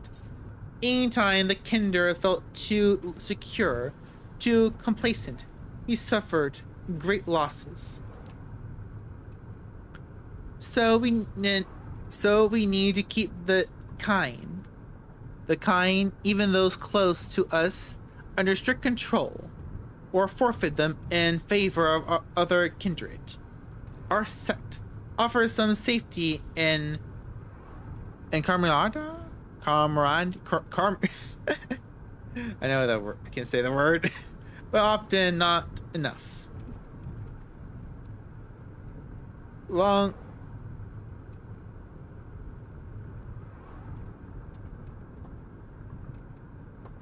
uh long-term solidarity does occur in the Carmeralia,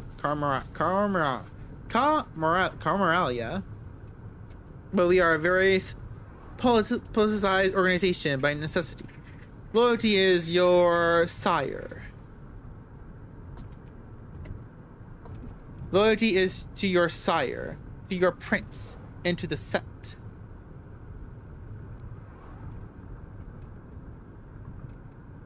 Friends must remain distinct. Friends must remain a distinct priority as best for us to maintain the masquerade and thrive as the years pass. With age comes authority. With it comes influence and power if you wish to reach for them. She seems to be lost in thought and falls silent for a while, leaving you to ponder all the things you learned tonight. It still feels absolutely unreal, but as pieces after piece of knowledge falls into place, the image becomes almost like an entirely logical jigsaw puzzle. Whatever you wouldn't believe on your own, you witnessed. Many questions swarm your thoughts, but the one you keep returning to is what your place in this new reality should be. The car stops. You are in the city, in front of an old but well-renovated apartment building. We are here. Would you like to see your lodgings? My own apartment? Neat. Is it another parking lot room? What if I want to sleep in my home? Ooh. I have an apartment I can go back to. Sleep there. All my stuff there is anyway. Does it have a sun-proof blinds? Or a solid secure door? No. I think you'll find this apartment much safer. Come upstairs. She leads you through a small hall and with a night guard who greets Miss Langley with a good evening. And you take the stairs up to the second floor. Sylvie opens the door to the room. 209. Inside are all the amenities you could expect from a modern apartment, and some you wouldn't have deemed necessary just the previous night, including thick blinds on the windows. It doesn't look bad. The bookshelf looks nice. TV could be a bit bigger. The back room has a comfortable looking bed and thick steel door with several sturdy looking locks but no windows. Well, how do you like it? This is great. Thank you. Not bad. You could use some redecorating. Well, it's not bad. I'll change a few things. Switch the picture too. Maybe paint the walls a different color. I'm sure you would, but I would appreciate if it could hold back the need to redecorate, or at least consult me before you do. The time for solo acts will come later. Right now, what we need is collaborations. Tomorrow, I will take you hunting and discuss the blood in more detail. I'll let you get comfortable. The keys are by the television set. I will come pick you up tomorrow night. Use the back room for rest. You can lock the door, just in case. It stings a bit when she leaves. It's like the room suddenly became a few shades dimmer. You inspect the kitchen, hoping to find something to drink. Nothing, no regular food either. Feels strange that Kadar could be more thoughtful host than your new sire, even if only in even if only in that respect. You briefly wonder if the sheriff might have been hidden inside. With nothing left to do, you lie on the couch while the TV playing in the background for company. Columbia reruns. Kojak returns. President of the United States got himself into serious trouble again. Oh no, all the time. President of the United States got himself out of trouble again. Oh no, all the time. Putin starts yelling over each other about things that seem a little bit less significant just about 2 days ago. You start drifting off, reflecting about another night of confusing conversations and worldview shattering revelations. How many more before you finally understand what happened to you and what you're supposed to do now? You keep coming back to the life you left behind, the people you should contact, the things you want to pick up from your apartment. You wonder when you'll have the chance for either. You start to feel the same tiredness that made you drift off into a cold sleep last night. You settle in the back room. The bed is comforting, the lack of windows less so. You leave the light bulb on. Looking at it, you realize it's the closest you'll ever come to staring at the sun on a breezy summer day again. A wave of melancholy overwhelms you. A few minutes later, your consciousness fades. You take the plunge into darkness again.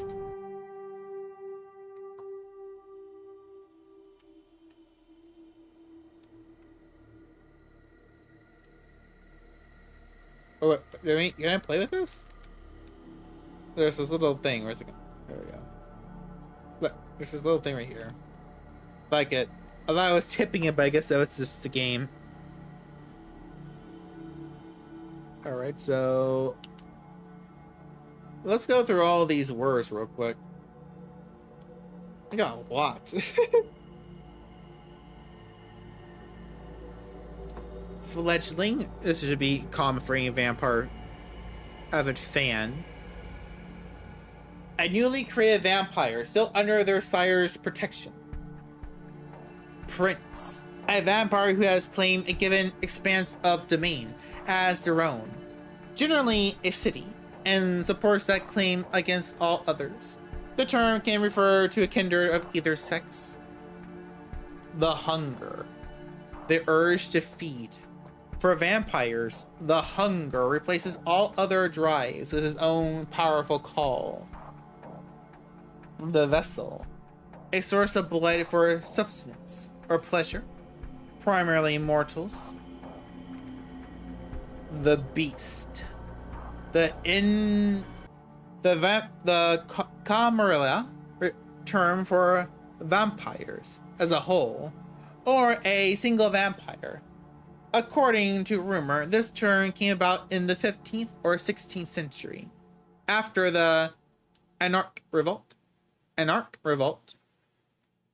The Masquerade, or tradition, the habit or tradition of hiding the existence of vampires from humanity, designed to protect vampires from destruction at the hands of mankind. The Masquerade was adopted after the medieval Inquisition, claimed many kindred unlives. The Masquerade was adopted after the medieval Inquisition claimed many kindred unlives. Oh, the tradition. Oh, okay, that's a lot. So let's do that one for last. No, let's just do it now. The 6 traditions from the core framework for governance among the kindred. The first tradition, the Masquerade, shall not reveal thy true nature. The second tradition, the domain. Thy domain is thine own concern. All others owe thee respect while in it. The third tradition, the progeny. Thou shalt only sire another with the permission of thine elder. The fourth tradition, the accounting. Those Those thou create are thine own children. Their sins are thine to endure. The fifth tradition, hospitality. Honor one another's domain. Without the word of acceptance, thou art nothing. The sixth tradition, destruction. Thou art forbidden to destroy another thy kind. The right of destruction belongs only to thine elder. Kind. A term for mortals, largely contemptuous.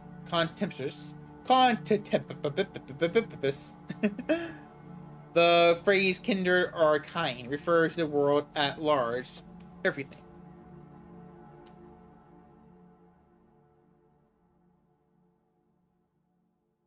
Sect. A group of vampires arguably united under a common philosophy. The two most widely known sects currently populating the night are the Camarilla and the Anarch movement.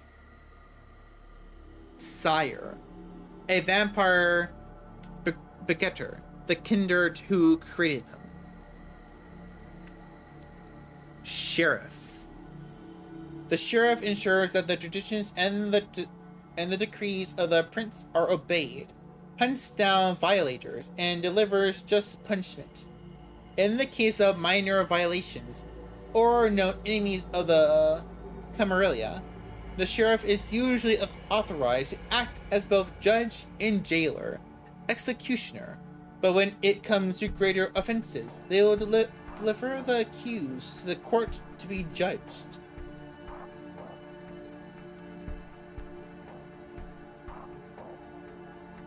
Oh, that's all our dialogue? It is our log. Okay, that was interesting. That was very interesting. How long did we stream? Only 2 hours and 9 minutes? Oh, let's try to do a little bit more. Should we do a little bit more? I want to, but my throat is killing me right now. What should I do, chat?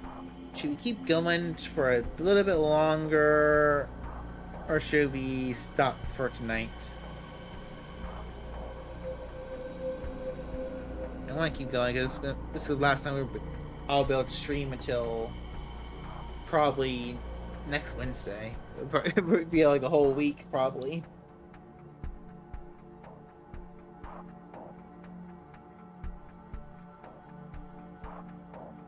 Chat, I don't know what to do. Chat.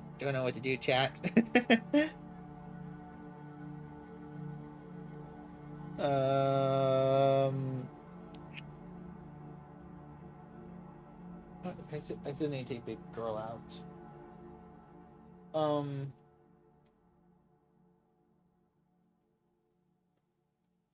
How many people we have with us right now? Can I check real quick? That's good.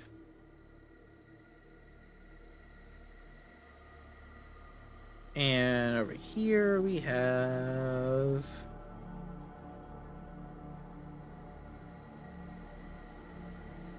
Ah. Not that much going on. Not that much going on. That kind of hurts, but... You know what? We'll just do a quick break. We'll do like a long break, and I'll come right back. So I'll see you in a little bit. Bye. Or not bye, just bye.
Okay, we're back.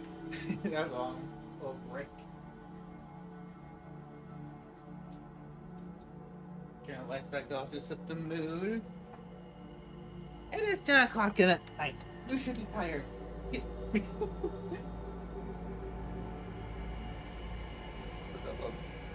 Crazy dog. Crazy dog.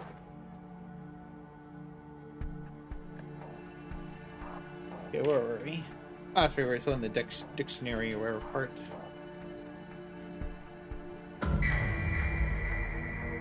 Tutorial. Hunger is the heart of a vampire's existence. To ignore it is to tempt the beast to take over. It is desire to feed. To overindulging. To overindulge in feeding may threaten the masquerade while staining what humanity you have left. In Coteries of New York, having a high hunger is indicated by a progressively thicker, bloody frame around the screen, like the one you see now. Okay. As your hunger grows, so does the indicator. Your hunger may increase when you call upon your vampiric powers, or when you need to mend your wounds after a fight. When your hunger reaches the maximum level, you will receive a warning after you complete a piece of the story. Ignore it at your own peril. You're gonna break your toe if you keep doing that. Some choices might only become visible if your hunger is high enough. Similarly, high hunger may block off some choices, as you will be able to see after pressing continue. Blocked off option. I'm going to keep clicking it till okay. To decrease your hunger, you'll need to feed. Whenever you see a feeding opportunity, you can take the risk to hunt and slate your hunger. Feeding opportunity. You'll need to keep the hunger at bay if you are to uphold the masquerade and survive the nights that await you.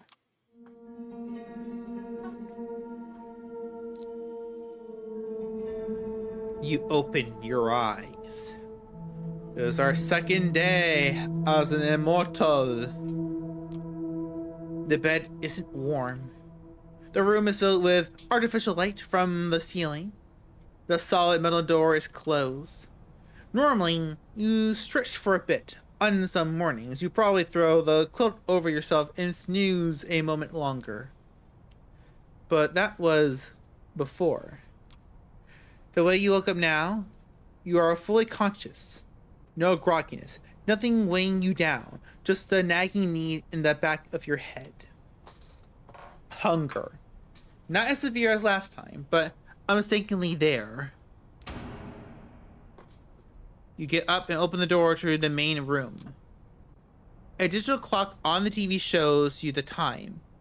9:04 p.m. You walk over to the blinds and retract them cautiously. The only light coming is in the NYC artificial nighttime luminance. So that's what your waking hours are going to look like now. You missed the sunlight already. You're seriously considering just walking out of the apartment and figuring this all out by yourself. But then come back to the memory of Kadar exotic sword being raised in the gallery. Maybe sticking around isn't that bad of an idea after all.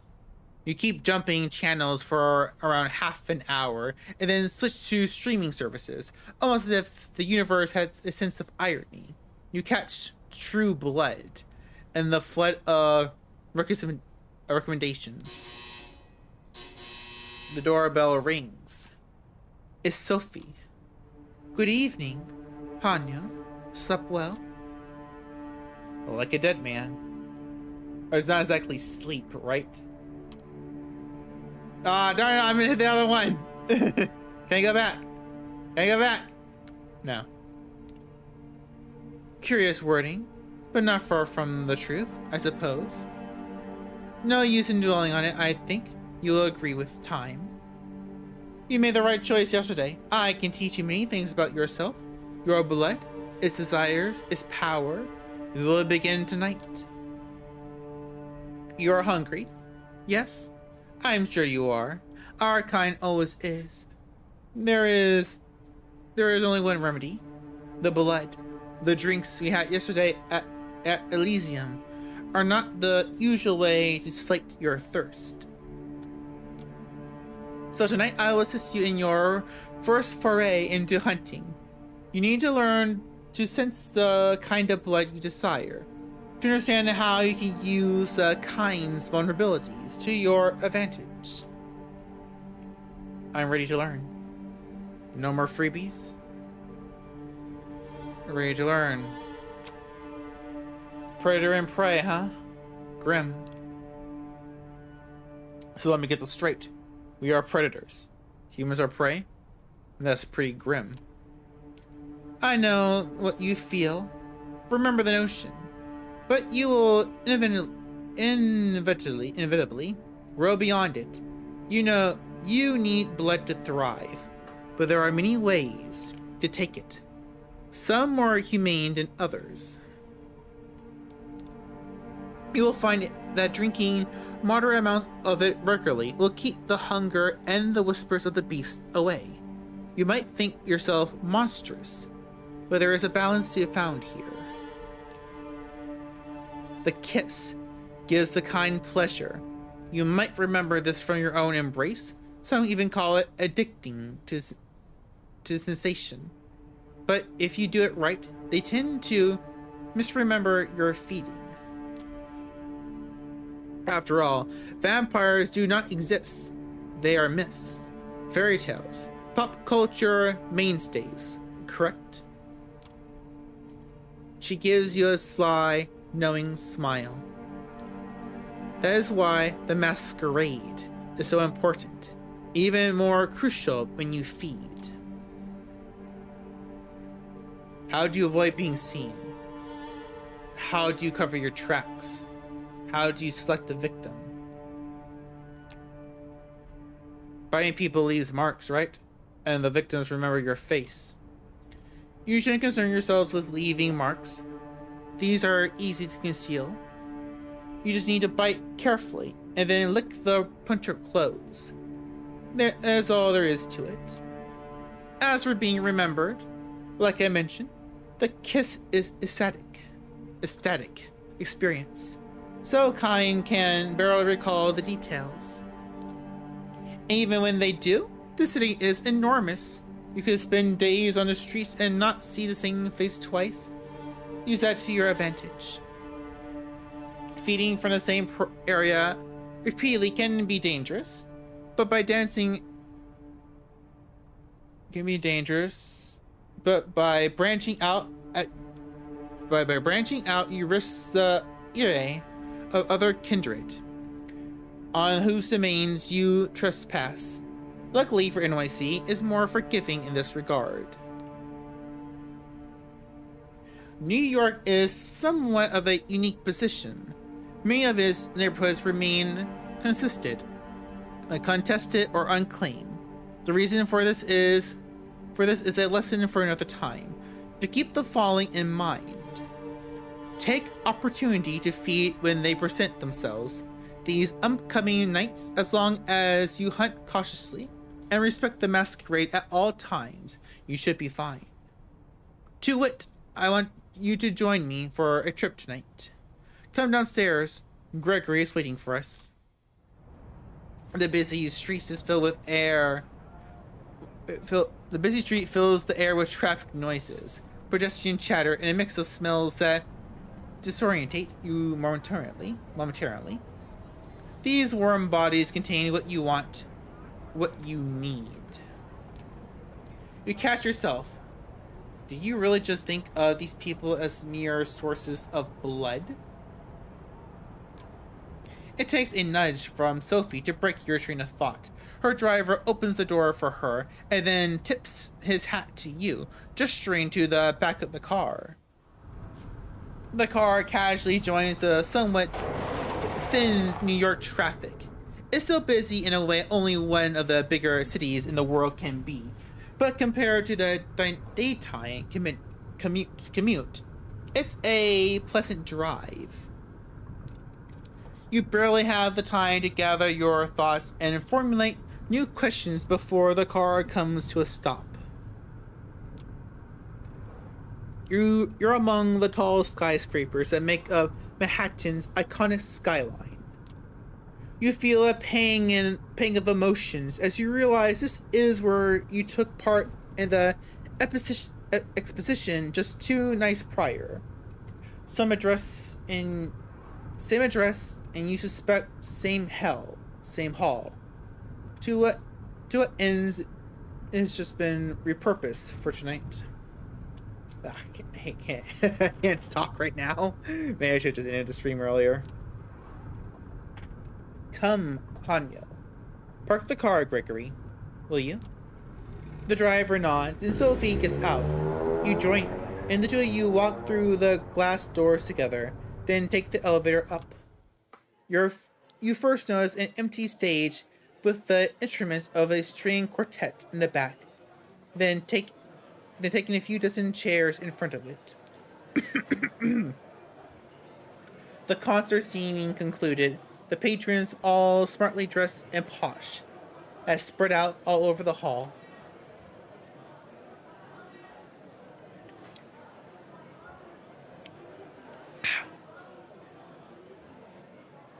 Sophie strides confidently inside, produces an invitation from her purse that she flashes in front of a security guard. You follow close and are let through without issue. Let's start easy. A social setting like this one would usually prove quite challenging to an inexperienced kindred, but consider this evening a small gift from your patron. I'm hoping to procure for you a willing vessel.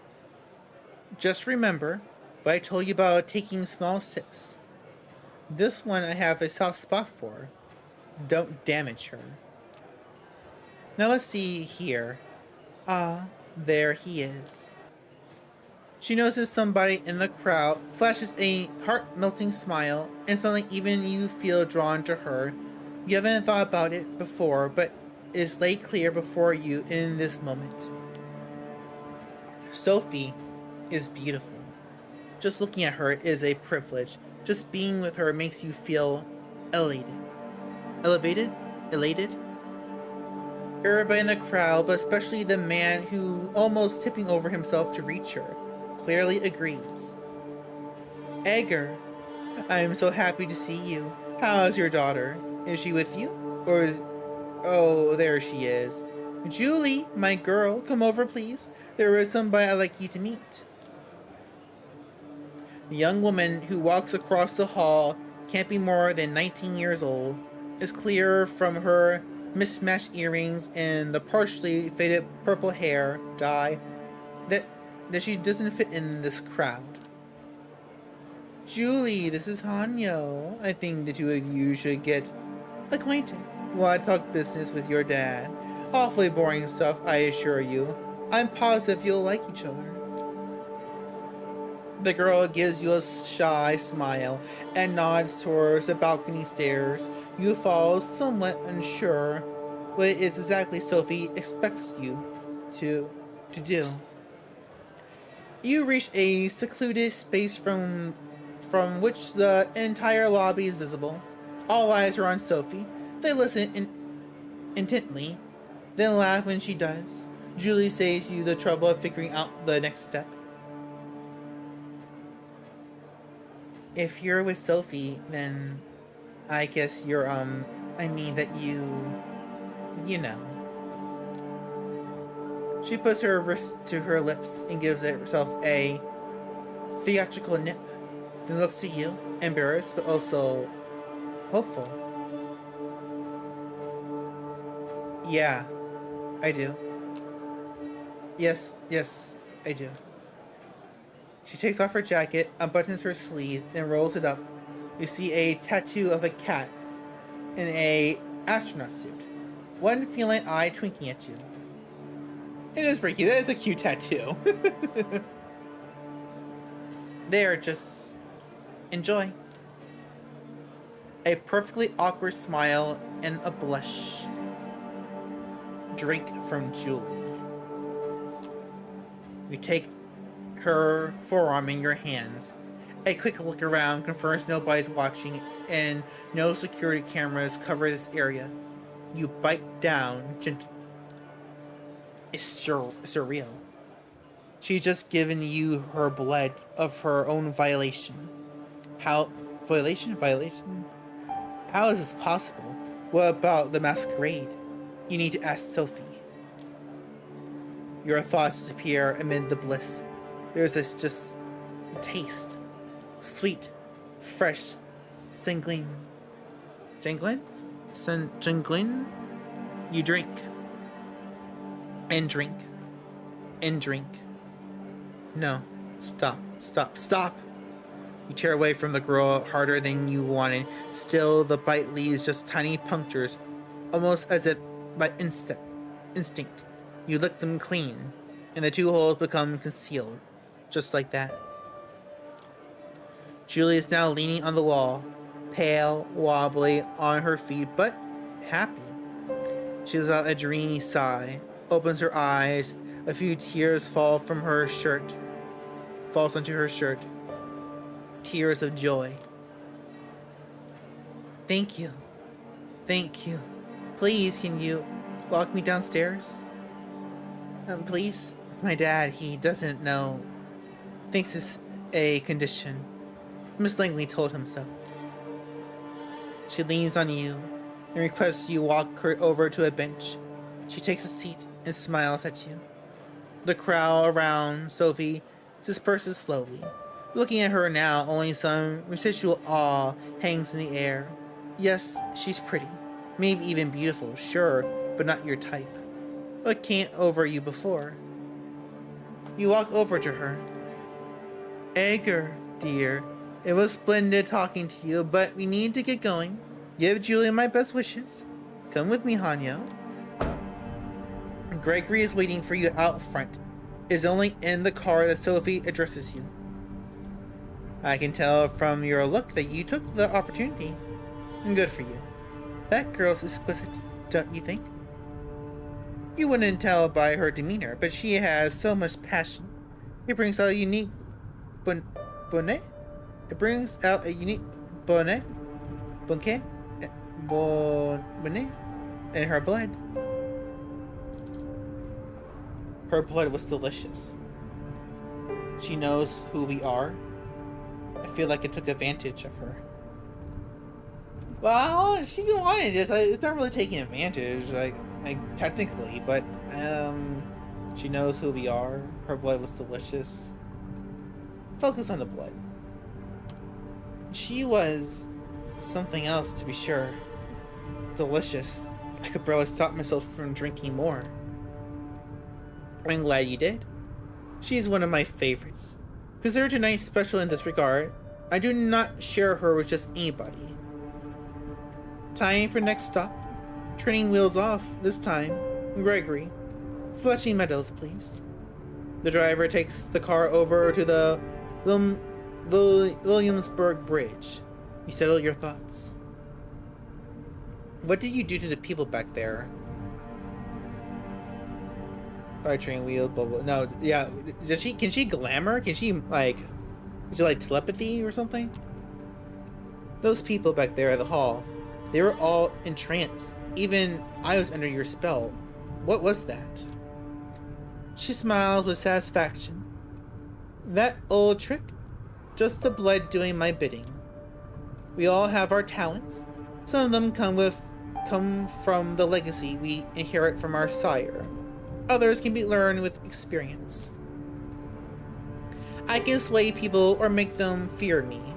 I see more of the world in its greater detail than some kindred. I can will my body to move with unparalleled precision and grace, and more. All these skills make me who I am. They also help me hunt. What are my powers? How do I use my powers? Yeah, what are, what are my powers? Okay, so what are my talents then? Time will tell. You will need to discover them yourself. When we arrive, experiment. Give different things a try. Follow your instincts and intuition. It will guide the blood. Always keep the masquerade in mind, however. It is all fine if you disappear in plain sight or command animals with your mind, but save those of overt talents for the right place and time. So I can control animals. Yes. That's a long text. It only takes you half an hour to reach the park at this time of night. Both you and Sophie leave the car with Gregory, left behind again to find a parking spot and keep an eye on the car. Sophie seems deep in thought. She takes in the surroundings with a dreamy gaze, just barely visible in the light-polluted aura of the city. I feel like having a snack myself. I'll be by the fountain. Go look for somebody to your liking. See what effects you can achieve with your blood. But only pick one victim. Just one, then come back. Seeing how she seems not altogether here right now, you decide to leave Sophie to her own devices and seek out your prey. From here, it looks like you have a few choices. Just taking a stroll around the park and finding an isolated jogger or someone like them could work, but focusing on one area might work better. The New York State Pavilion might work as a secluded spot.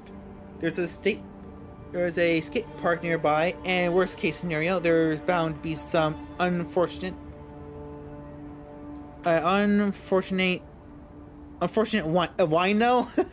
around. Or maybe the tennis court nearby. There's light coming from over there, so somebody might be playing a late night match. They won't be alone, but they might be tired and let their guard down. As these scenarios play in your mind, you realize you're playing how to assault a stranger in the middle of the night. It's a weird way to be, but now familiar hunger prompts you to act.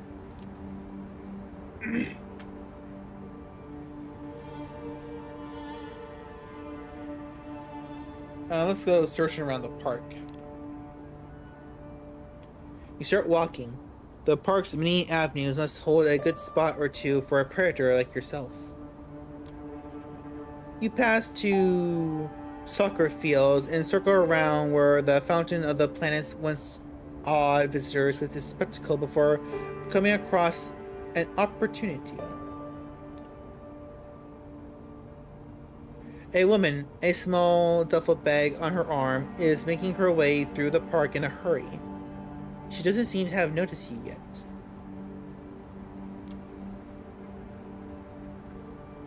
Presence. Focus her attention. Let's do this one. You think back to what Sophie did in the hall. How she managed to focus the attention of the entire gathering on her. That might be a tall order for you, but a single person could be doable. For a moment, you're thinking how an old guy in a hood should appear over your shoulder, saying, "Use the force on you." It feels ridiculous, but fun. Use the vampire force. Use your mind gift. But then something stirs within you. There's a confidence there, an allure that you might have had before, but one that's increased, manifold in this moment. You catch the woman's eyes. She flashes an unsure smile, almost in spite of herself, as she passes you by. Hey. Stop. Hey. Hey, you. She's tense, gripping her bag close but attentive. Her eyes lock into yours. The slight smile is there again. Yes? What is it? Oh no. Almost instinctively, you close the distance between you. She can't look away. She's unprepared for what follows. In a swift move, you grab her and bite down. Her surprise resonates in her blood. Hot, excited, fast flowing. She tenses up, then relaxes. The duffel bag hits the ground. Bliss. Footsteps. You let go of her. She drops to the ground, barely conscious. A hooded man is looking up menacingly at you. I love beer. What do you think you're doing barging on my turf like this? Lick. What kind of slur is that? What did you just call me? Lick? What is that supposed to mean? Don't be cute with me. I know what you are. Shove that masquerade bullshit up your ass. Better tell me what you're doing before my posse shows up and baby the shit out of you. That's what we'll do. I'm with the Camarilla. Camarilla. I'm here with Sophie Langley. I came here with Sophie Langley. She's my patron. Doesn't ring a bell. Sounds fancy though. He licks his lips, exposing his fangs, looking at you ferociously. A nervous tick, or an attempt at intimidation. I wonder what would Callihan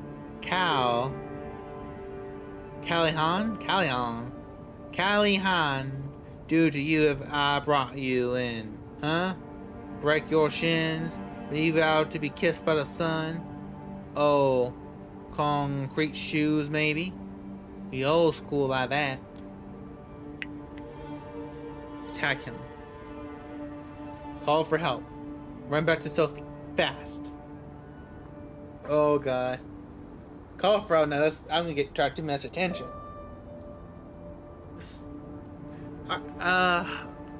Celerity. Run back to Sophie fast. You take off. Fast. Faster than you ever run. The hoodlum has trouble keeping up but howls behind you like an animal and gives chase. As you reach the Unisphere again, you slow down, noticing two people near the sculpture. A man and woman, tangled in passionate embrace. No, not exactly. It's Sophie, feeding. But this whole scene is set up to looks like a couple getting intimate in public. She pulls it off like she does just as she's done it 100 times before. I curse you that she probably has. The man is unsure. I can just fast forward. Okay, that's good. Or fast the typing. The man is unsure on his feet as she lets go of him and leads him towards a nearby bench. Noticing you, she whispers something into his ear and leaves him. Her driver appears from behind a tree. Well, Hanyo, how did it go? You're about to answer when the same figure as before emerges from one of the alleys. He looks at the three of you, and a predatory smile creeps onto his lips. You thought you could run away from me, Lick? What do you think you'd be said with your friend? Well, I have friends too. He makes a motion to shout, but two things happen almost at the same time. First, that feeling of warmth and beauty, emanating from Sophie, flares up again, enticing both you and the hooded thug. He shouts comes out as a weak, confused squeak. Second, Gregory produces a wooden stake from a holster under his jacket and slams it into the thug's chest. Gregory! I like him already.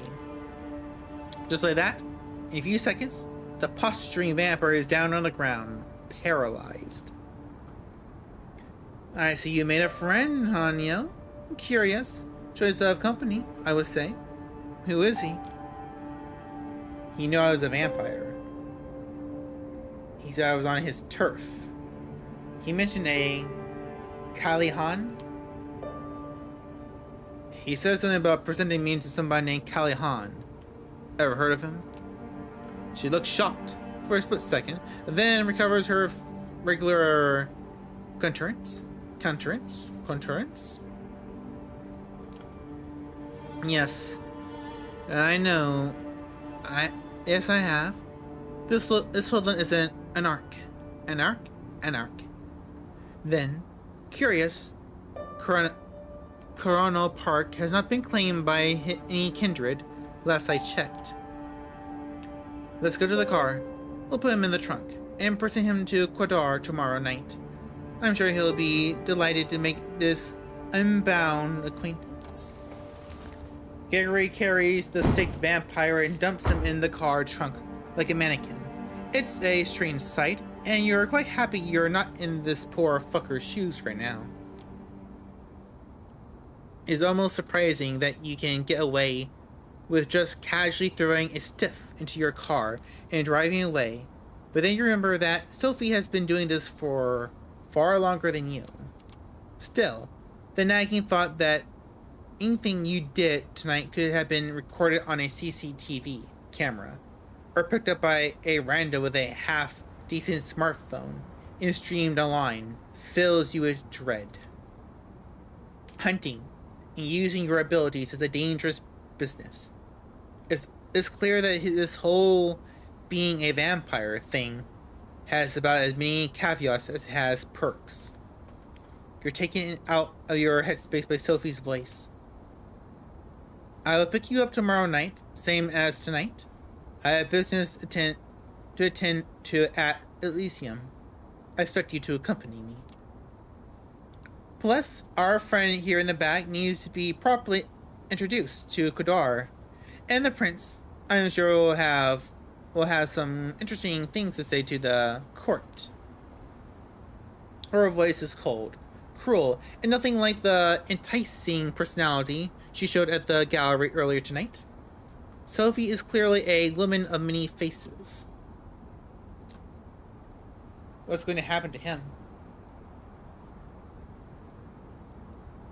Gavrian's the guy's an asshole? Yeah, he kinda is, but... yeah. Oh yeah, I can imagine he's going to enjoy meeting Kodar. Well, he gives him a good grilling. That guy's an asshole. No. Oh, Kodar will enjoy it, I am sure. She pauses, seemingly lost in thought for a while.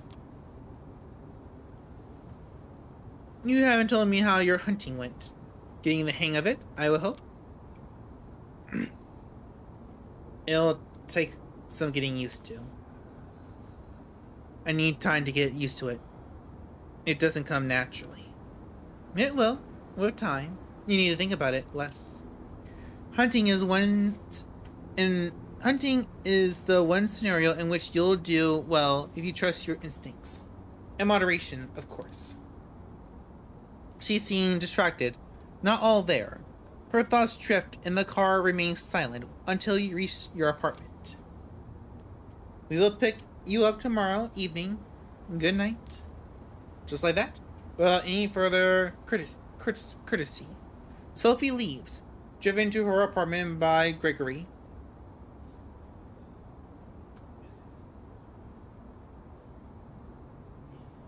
With a body in the trunk right in the middle of Manhattan.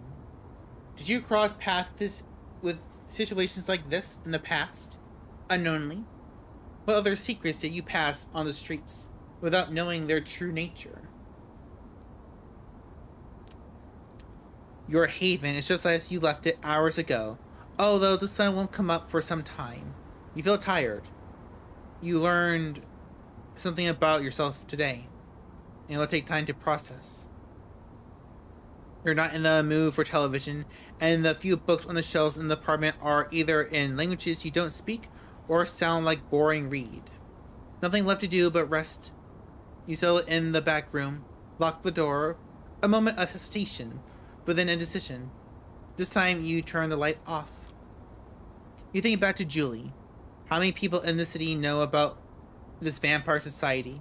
How many are willing accomplices in sustaining it? And the thug you met in the park.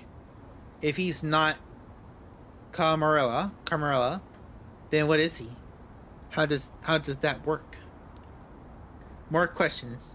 You begin wondering if there's ever going to be a night when you start crossing them off the list instead of adding to it.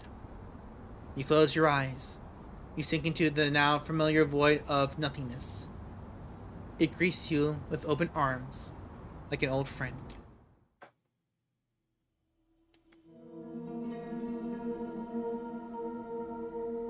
The next night. Oh, let's look at our new words.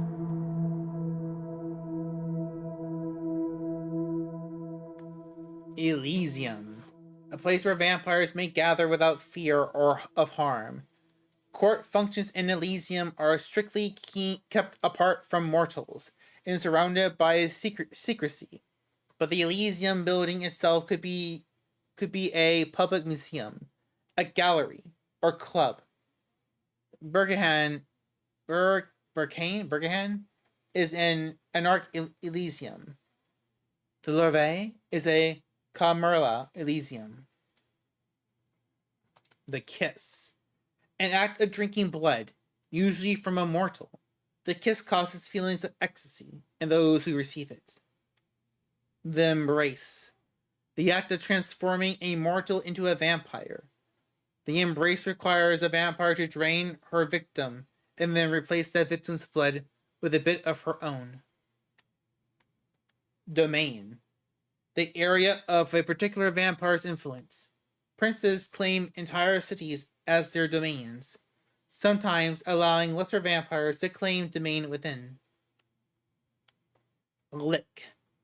A derogatory term, usually used to address young, inexperienced vampires.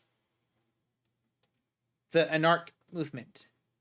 A vampire sect that opposes the tyranny of elders and has placed itself outside the secret society of the Carmelia. Next one. The court. The social system of a city's kindred, resembling the feudal system of mortals. At the top is the prince. Below them, the members of the Primogene Council. The Primogene Council. Order in the domain is maintained by sheriff. The gatherings are organized in secret sanctuaries known as Elysiums. Haven, a vampire's home, or base, where they find sanctuary from the sun.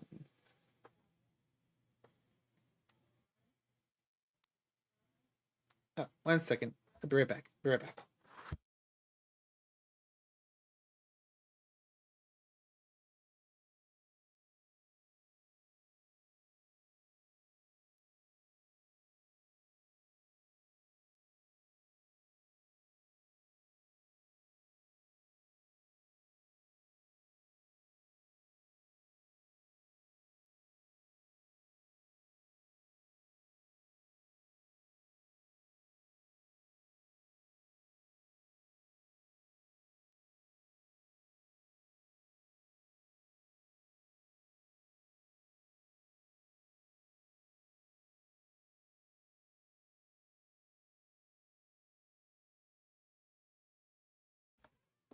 All right, back.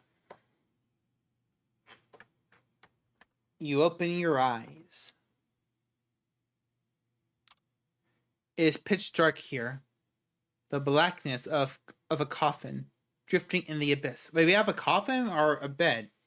Didn't the text say a bed before? Now we have a coffin? Oh, right, the light. You grasp for the switch, flip it, the familiar cramped room with a steel door and no windows come to view. You emerge from the bedroom fully awake, just like yesterday. Okay, so the coffin, which is, I guess a metaphor. This time, however, Sophie is waiting for you, comfortably seated on the sofa in your living room space. a book in her hand. The Melancholy of Resistance. The title's sure on brand. Good evening, Hanya. How did you get inside? Yeah, I like that one. How did you get inside? How did you get inside the apartment? I'm pretty sure I locked it. After a long and spirited battle, I managed to defeat the lock. She produces a key with a facet emerald at the end. It jingles in the air with a wry smile. It's my apartment, remember? Come, we have an appointment. I received word Elysium will be called again tonight on account of your unruly friend from Coteries Park. This should be a great opportunity for you to mingle. She keeps talking as you walk downstairs and get in the car. Gregory gives you a slight nod and a small smile, opening the door for Sophie. He starts the car when you take your seat in the back. Most of the Primogene Council is bound to be there, at least those who usually attend. Probably some other important personalities. You'd be well to at least learn about. More politics. Great. Who should I talk to? I feel this is character. More politics. Sounds delightful. You should get used to it. We kinder love scheming in our nightly dance macabre.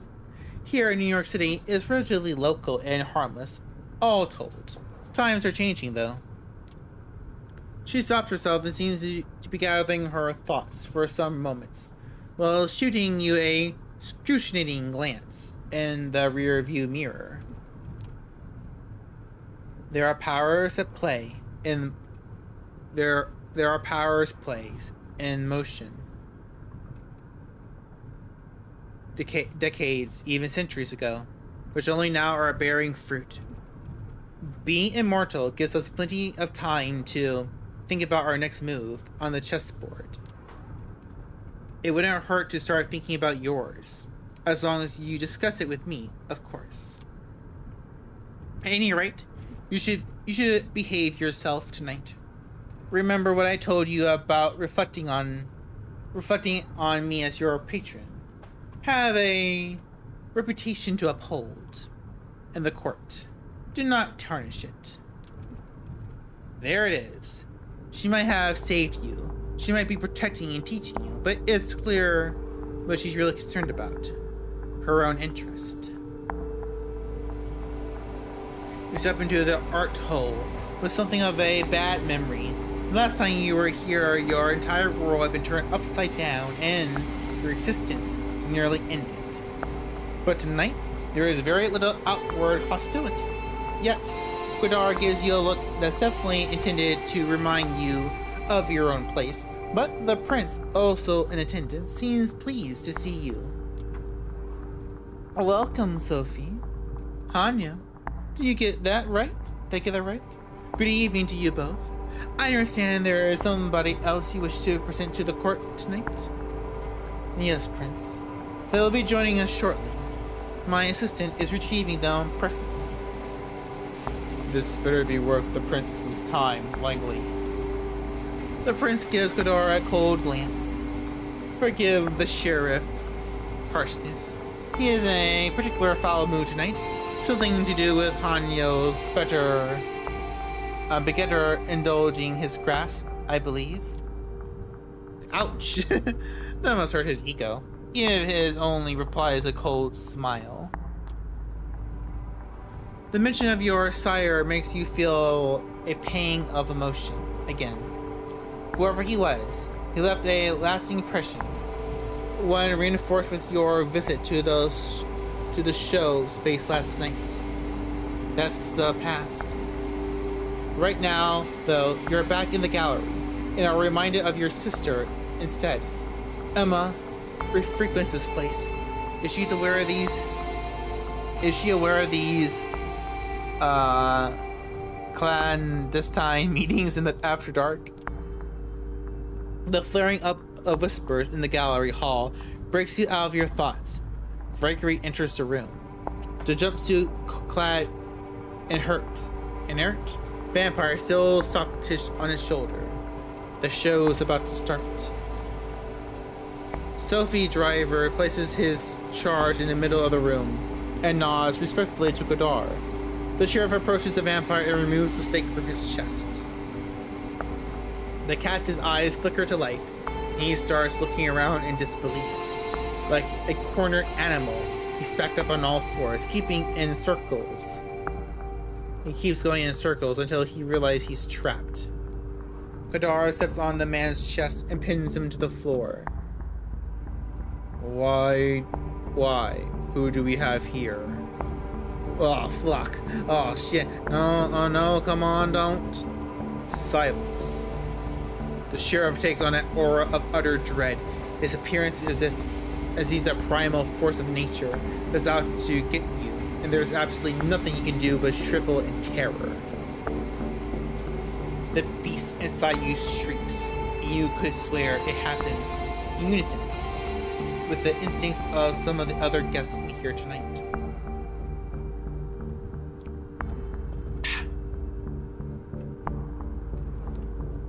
It's unlike anything you've experienced in his company during your turbulent first night as a vampire. He really did go easy on you, all things considered.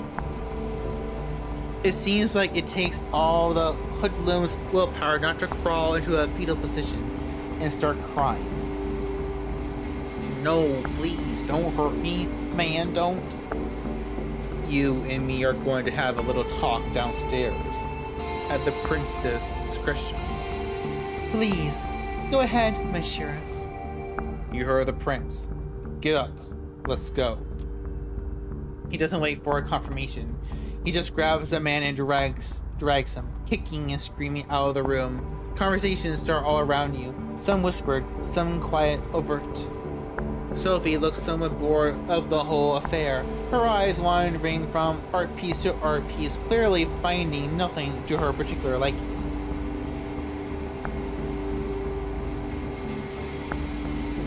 What happens now?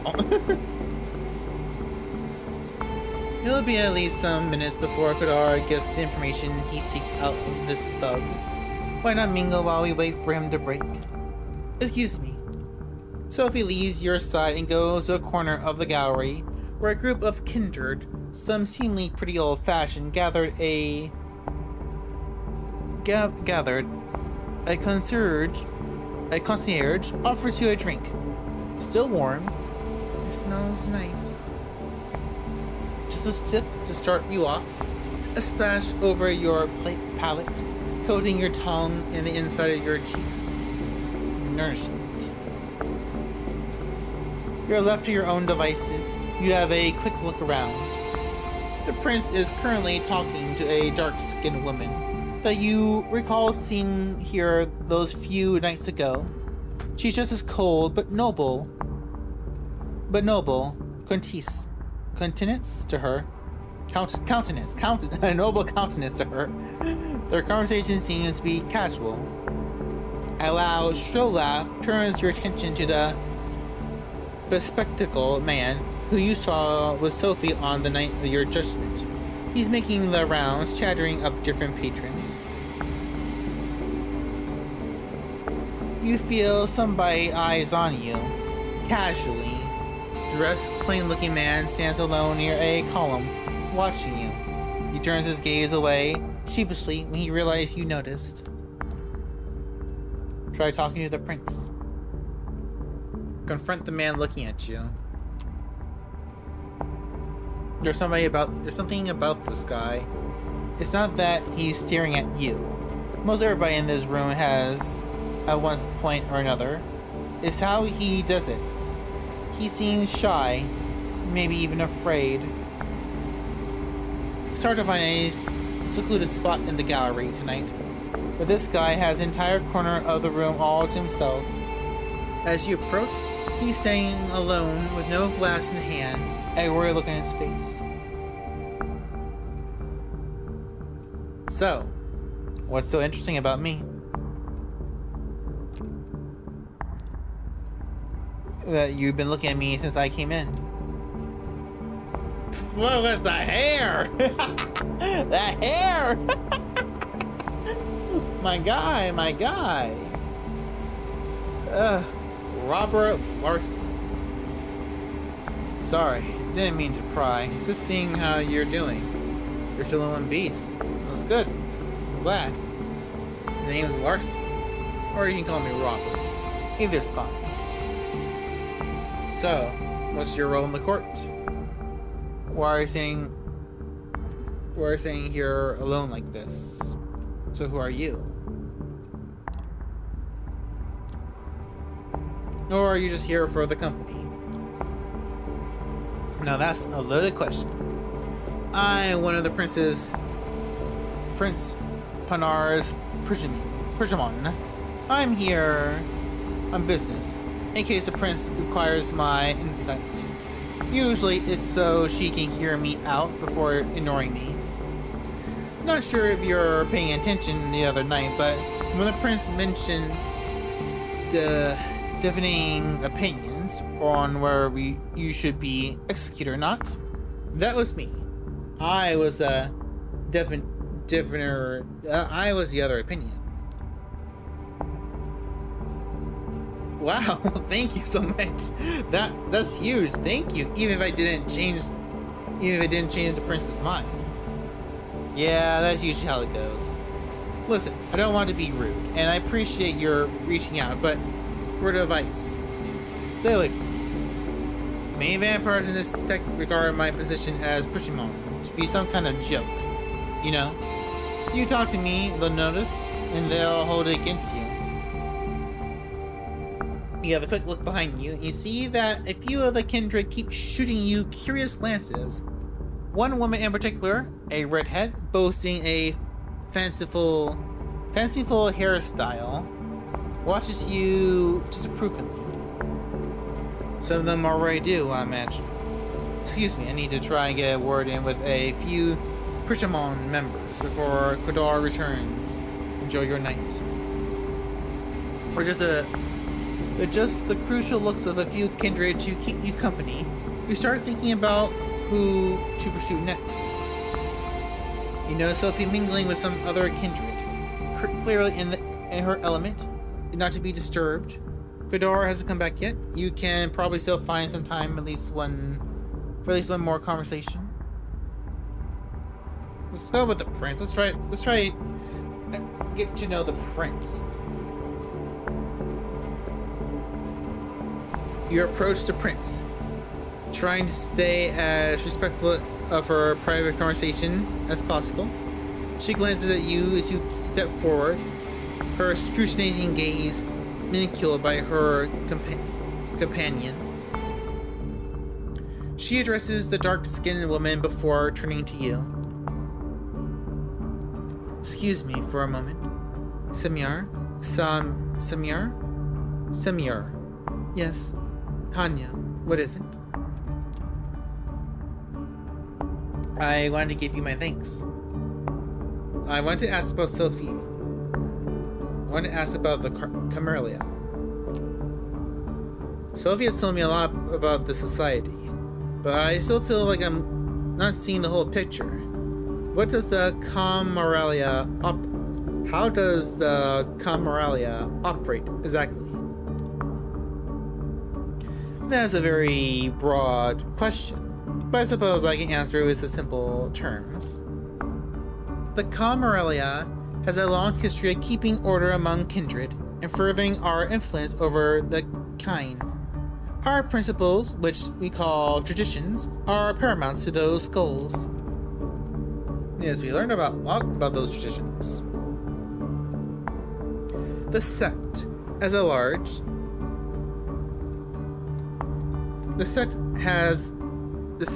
large has many layers and positions that I'm sure somebody will be happy to explain to you in detail. As for me, as prince, I am the overseer of the city's affairs.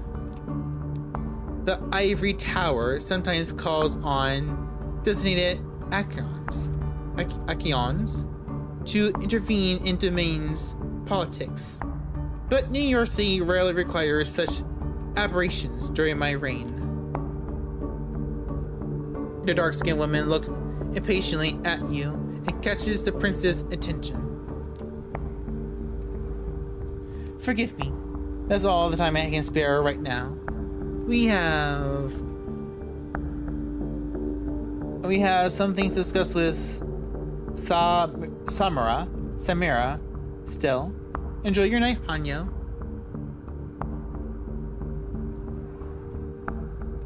Just bow and leave. Would that be respectful or rude? You leave the two women to their conversation, which they get back to almost immediately after the prince turns to Samurai. A loud exchange near the staircase grabs everybody's attention. Quadar is back, and the hoodlum is with him. The sheriff pushes the other vampire inside the room. The vampire that threatened you last night is a mess. The stupid hat is still inspectedly on his head, covering some of his ruined face in an unwelcome shadow. He's barely conscious. His shin is broken, you think. Something protruding there, making the pant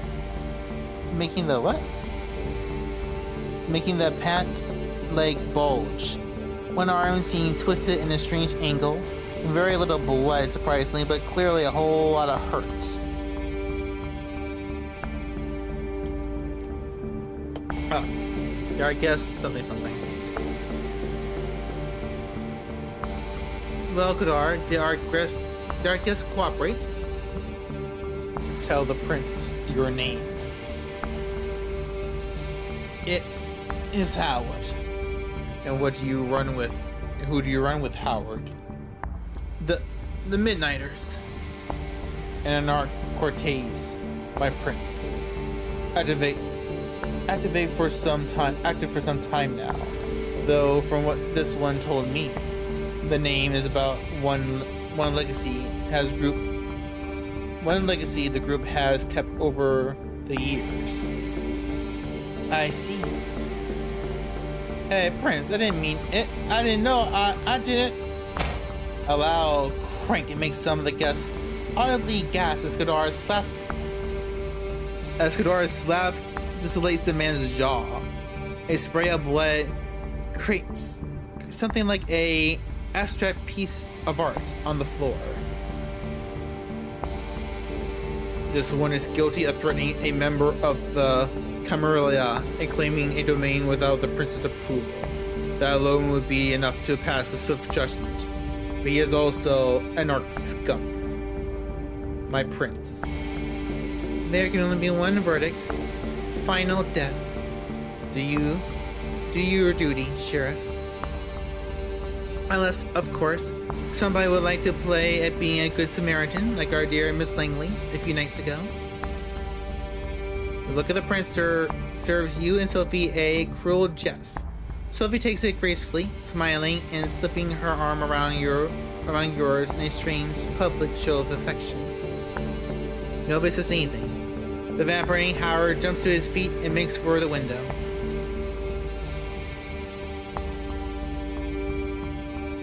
Do not intervene. Grab Howard. Stop Howard from escaping. So which one should we do? Oh, let me hit that. Oh, what did it say? Mingling with the monsters. The time has come for you to introduce yourself to a few other members of the Kindred Society of New York City.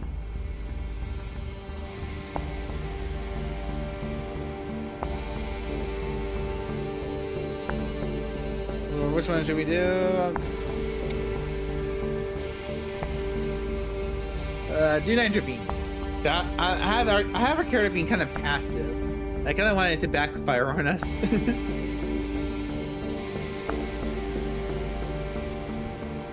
You have a feeling Howard's efforts are fruitless. Just a few seconds later, that feeling is confirmed. Yoma reaches the window, but not quite. What seems like a blink of an eye, Quador appears first near his First near his scabbard sword in one corner of the gallery, and then next to the escaping Anarch on the opposite side of the room. The next moment, Howard's head flies off his body, baseball cap free. His lifeless body crumbles to the ground and begins to decompose in real time, in an uncanny sight. As always, our share does not fail to impress.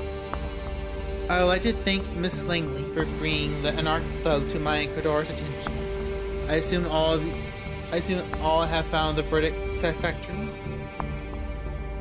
It's a rhetorical question, and everybody here knows it. Then I consider tonight's meeting concluded. Good night to you all. She steps out of the room, and you see that many of the guests move to do the same. Sophie seems to be conversing with somebody, a serious-looking man in a trench coat, about what transpired. You probably have the time to strike up a conversation of your own, too. Qadar al-Asim is still here. For one, but clearly getting ready to leave. Larson is moping around, and other man you noticed before Qadar brought the anarchist still chattering at the remaining attendants.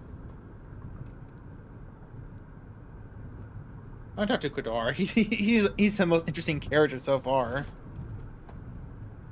The sheriff mood seems to have improved, so you decide to get a better shot at saying your piece. He is just sheathing his sword as you approach him. He notices you just before his face turns from a melancholic frown back to his regular predatory wink. You seem to have caught him in a moment of reflection. What is it, Hanyo? Is everything alright? Wanted to thank you for bringing me here. Yeah, this one. Are you okay? Did I catch you at a bad time? The smirk is gone.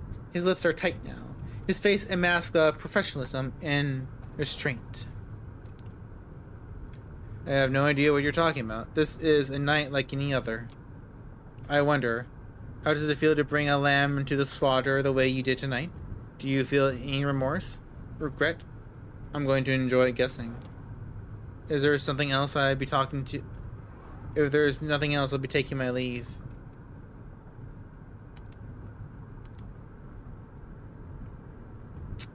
Why are you so mean? I'm not gonna get anything really from that. I need to know more about our new stepmommy. I was wondering if you could tell me something about Sophie. She talks a lot, but the Carmelia and other things, but I barely know anything about her. Oh, I can tell you something about Sophie. Some things she wouldn't want you to hear, but the fact that she's manipulative and vindictive. But then again, which of us kindred aren't? You want to know more about Sophie past? Ask her. She's unlikely to tell you the truth, though. I'm sure she never told me, despite our previous history. Oh, okay, so him and Sophie were like a thing? They're more likely a thing? I'm kind of feeling about that, but I wasn't sure.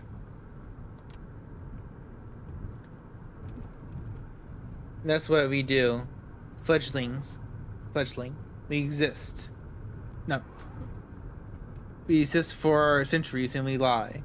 To our families, our friends, our lovers, to our kindred, to our kindred sires. And childer. To ourselves. He picks up the sword and turns around to the stairs. Good night. And watch yourself. You messed up my batting average, so I'll be sure to keep a close eye on you. With that final threat, he leaves the gallery. Is right about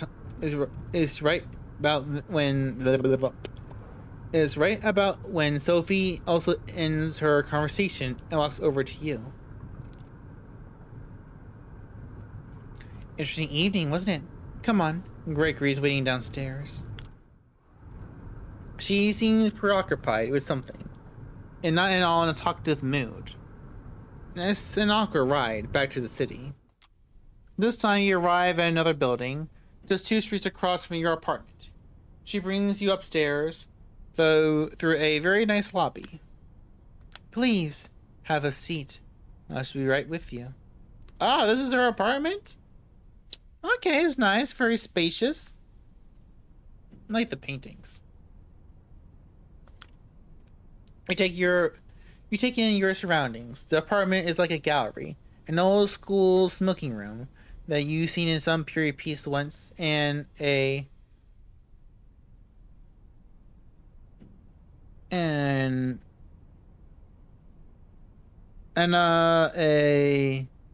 Nouvelle Rich's living room, meticulously combined together.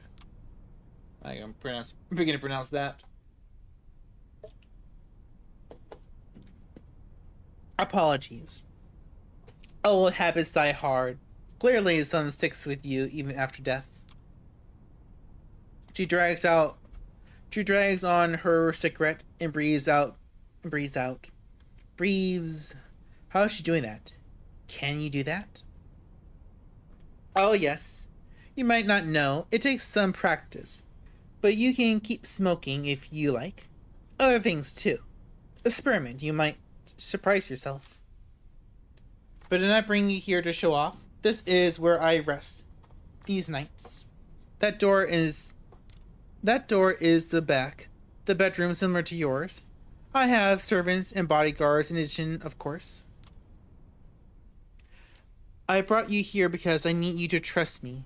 When I told you before that I needed your best behavior to uphold my good standings with the court, I meant it. But that's not the whole story. I have your interests in mind too. That's why I've given you your own haven. Why I'm trying to teach you how to navigate this new reality. You can come in here whenever you feel like asking me something. When you're in trouble, too. Though I hope that won't happen often. I would ask you to come here when you wake up tomorrow. I have something to discuss with you. Why not discuss it right now? Since we're here, together. I still need to follow up on a few things before we speak. Patience, fledgling. That silence again. There is definitely something on Sophie's mind tonight, but she doesn't seem eager to share with you just yet. I'm leaving for another visit. Come downstairs with me. We'll give you a lift. A quick trip. I promise that you'll show up tomorrow. And some polite goodbyes later. You open the door to your haven and gather your thoughts. Exciting. In a way. Being dragged deeper and deeper into this secret society and its rules.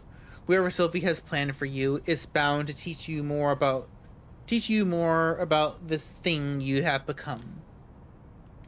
You sink into your vampiric sleep with just a sliver of hope. It's a welcome change. Okay, let's look at our new words. The Primogene Council. The Primogene Council represents the interests of the local kindred and advises the prince on matters of law and rules. Traditionally, it consists of representatives from each of the most prominent clans or factions in the domain, naturally favoring those of the Camarilla, though outsiders are allowed to report any issue to a Primogene, not their own clan. Primogene are often elders, but despite the term, Primogene from Latin means the firstborn. There are no rules in place that this is how it must be. In fact, during the last few decades, more and more councils have seen drastic changes to their structure. The Ivory Tower. Another name for the Camarilla. Acheron. Elite hired killers and warriors and scholars and investigators, handpicked by the Justicars? Justicars?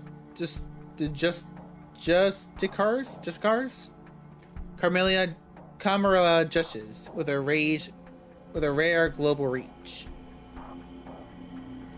Coteries, a small group of kindred united by the need for support and sometimes common interest. Final Death, when a vampire ceases to exist, crossing the line from undeath into true death. Did they steal that from True Blood, or did True Blood take this from the old games? What is that? Child, a vampire created through the embrace. The child is a progeny of their sire. This term is often used derogatorily, indicating an experience. Plural, childer.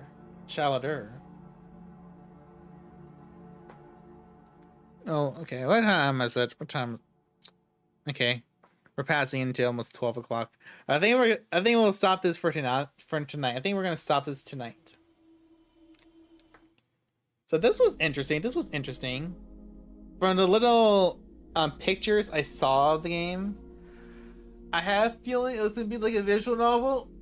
But I thought there would be some gameplay, or at least a little bit more. So this was not exactly what I was suspecting. The first couple minutes, I was not digging it. I thought the dialogue between like the brother and the sister were kind of ugh. But I'm having a little bit more fun with this. I'm liking the world building. I'm liking the choices that were given. I'm not sure if I like how I'm playing the character, because how they made him seem in the beginning. He seems a very passive person, so I'm trying to play it off very passive. I'm not sure that's the wisest decision.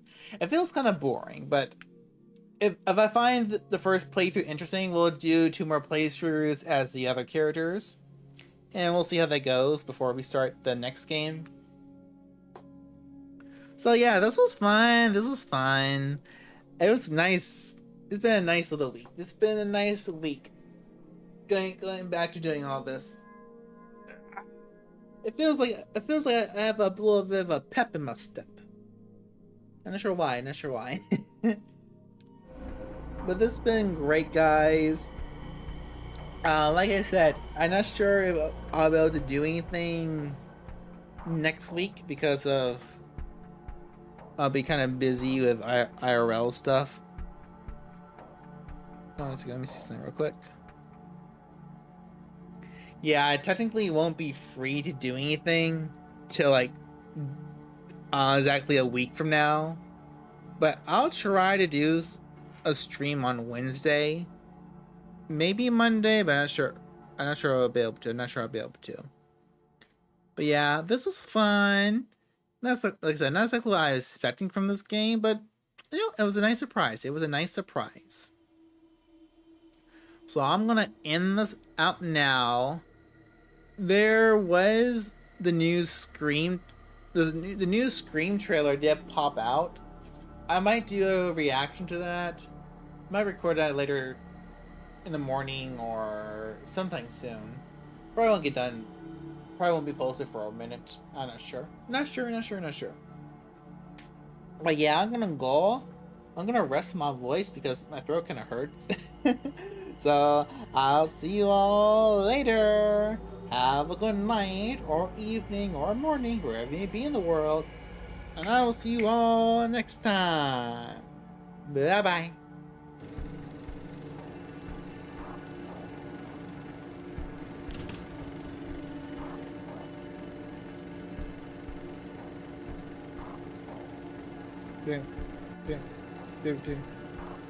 Bam. Is this still going? You can hear me talking? You can still hear me talking? Wait a second. Okay, now, finally, now, bye. Bye, it's real. Bye. Bye.